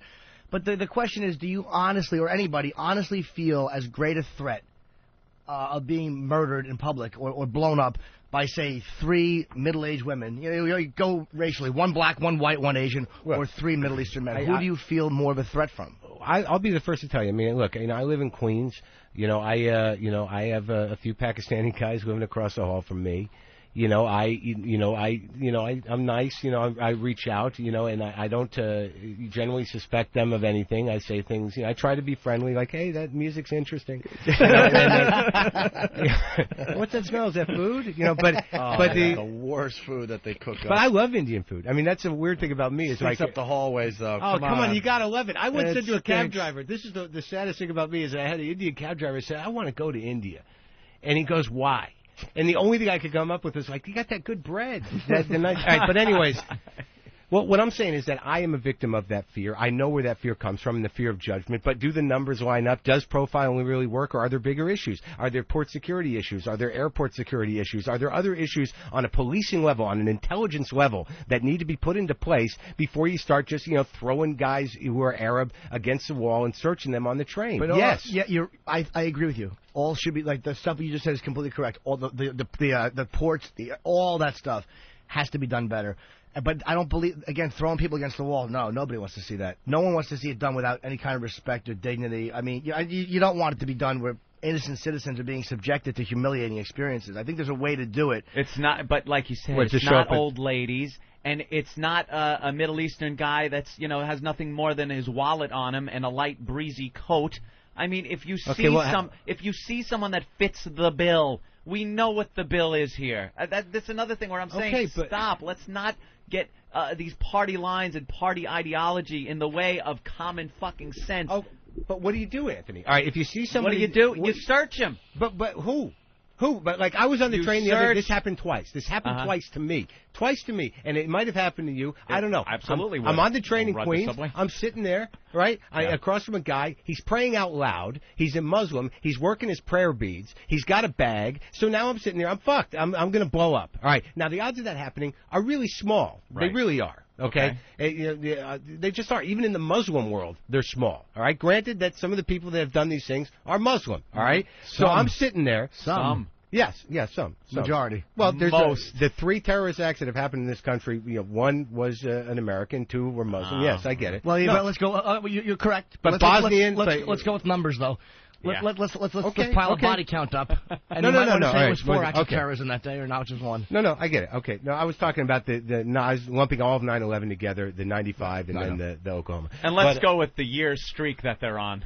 Yeah. I don't Look, think. what I'm saying is I'm scared, but the truth of the matter is as scared as I was, when you have people, if I can just say, look, we need to stop the train. If you're going to trust me, it's like when they pulled those guys off of that bus down by Times Square because someone at Gray Line says, I got a bad feeling. You can't fucking have that. You can't have you being able to say, just because you're downstairs in the lobby, you can't call the cops and go, hey, I just got a bad feeling about this guy, and have them come and rip someone's car up or throw them down. How the hell are you going to structure this? You're right, but on 9/11 they did have two of those guys stopped at security for a reason. There was something about two of those guys that they were uncomfortable with, and they did have them stopped at security, and they let them through. And when Richard Reed was boarding American Airlines in, I think it was a Paris flight where he tried to shoe bomb. I mean, again, that's not America, but the agent said there was something about him. I was uncomfortable. He bought the one-way ticket. But again, there's this feeling that I can't embarrass somebody. But who do you trust? I mean, it's like that bit I used to do about being searched at the airport. And this is the truth of the matter is that the reason we let them search us is that it's the democratic thing to do. We allow them to search us so the people they are racially profiling don't get uncomfortable. Right? Now, absolutely. All right. So given that, and that's the reality with any search situation. But my fear is that by and large, racial profiling is not that effective. It isn't. How could it not be effective when you're profiling the very people that are doing because these most things? People don't do it. And what happens is you get people that are living in fear. You get people, it engages in a type of contempt and suspicion that may not necessarily be true. In most cases, if you're going to profile someone, 99% of the time, it ain't the guy. So if you're going to do it 100% of the time and create a world full of fear, distrust, and deny people civil liberties for 99% of the time being wrong, to change a culture like that and live like that, it's not a democracy, it's not freedom. But it doesn't have to go from searching guys that fit the bill to internment camps. Right. It's not. I'm not talking about internment camps. I'm talking a lot of cases. people kind of do that slippery slope thing. But where, who are you going to trust? Who are you going to trust to make these decisions? What is uncomfortable mean? I trust the cop. I trust the people that are put in place. If he sees somebody that he thinks might be a problem, and again, as long as he's respectful, I trust his instinct more than I trust stupid Bloomberg going, we're not going to look at anybody any differently, and having a 70-year-old woman searched while two Middle Eastern guys will walk on to the train. The whole idea of that is they don't have the money. First of all, it's going to cost $2 million a day in overtime just to get those guys to actually search people, even if they search just Arabs. All right. So the other thing is it was a publicity campaign just to make people nervous, to make people feel safer. And the people that want to do this, if they are out there or whether they're going to be on the trains, you think they give a fuck? You think they're not going to figure out another way to do it? Does the left and the ACLU and everyone else have any options? Any other idea where they're constantly criticizing anything anyone in power wants to do to try to protect the transportation system, the American people, but I never once hear a solution, something that might make us safer. Well, I tell you, I mean, we've been talking about video cameras. There's some people that aren't uncomfortable with video cameras. They seem to be effective in some ways. ACLU's against them. Yeah, I know. Well, the ACLU, the reason that the ACLU, makes a stand and should make a stand and always should make the stand that they have is to provide debate around issues that could cause a slippery slope towards denying people civil liberties for many years to come in taken out of context. If laws are changed and the Constitution is changed, who the hell's to say it's Arabs today, but tomorrow it's chronic masturbators? Who the hell's to say that? If chronic masturbators are a threat to... but who decides that? Who decides it? You know what? I think it's really decided by the public. No, it's not. I think being blown up in a train is dangerous. That's right. And I think everyone would agree with me. There's a lot of people that think gay marriage is dangerous, that masturbating is dangerous. Yeah, but there's enough people to balance it out. You're not going to find people that go, I think blowing up trains is great. That's true. You're not going to find anybody. You're not. This country is based on the balances. But if you change laws... And the gay marriage thing, there are plenty of people against it. But there's plenty of people for it that keep it balanced where you're not really going to...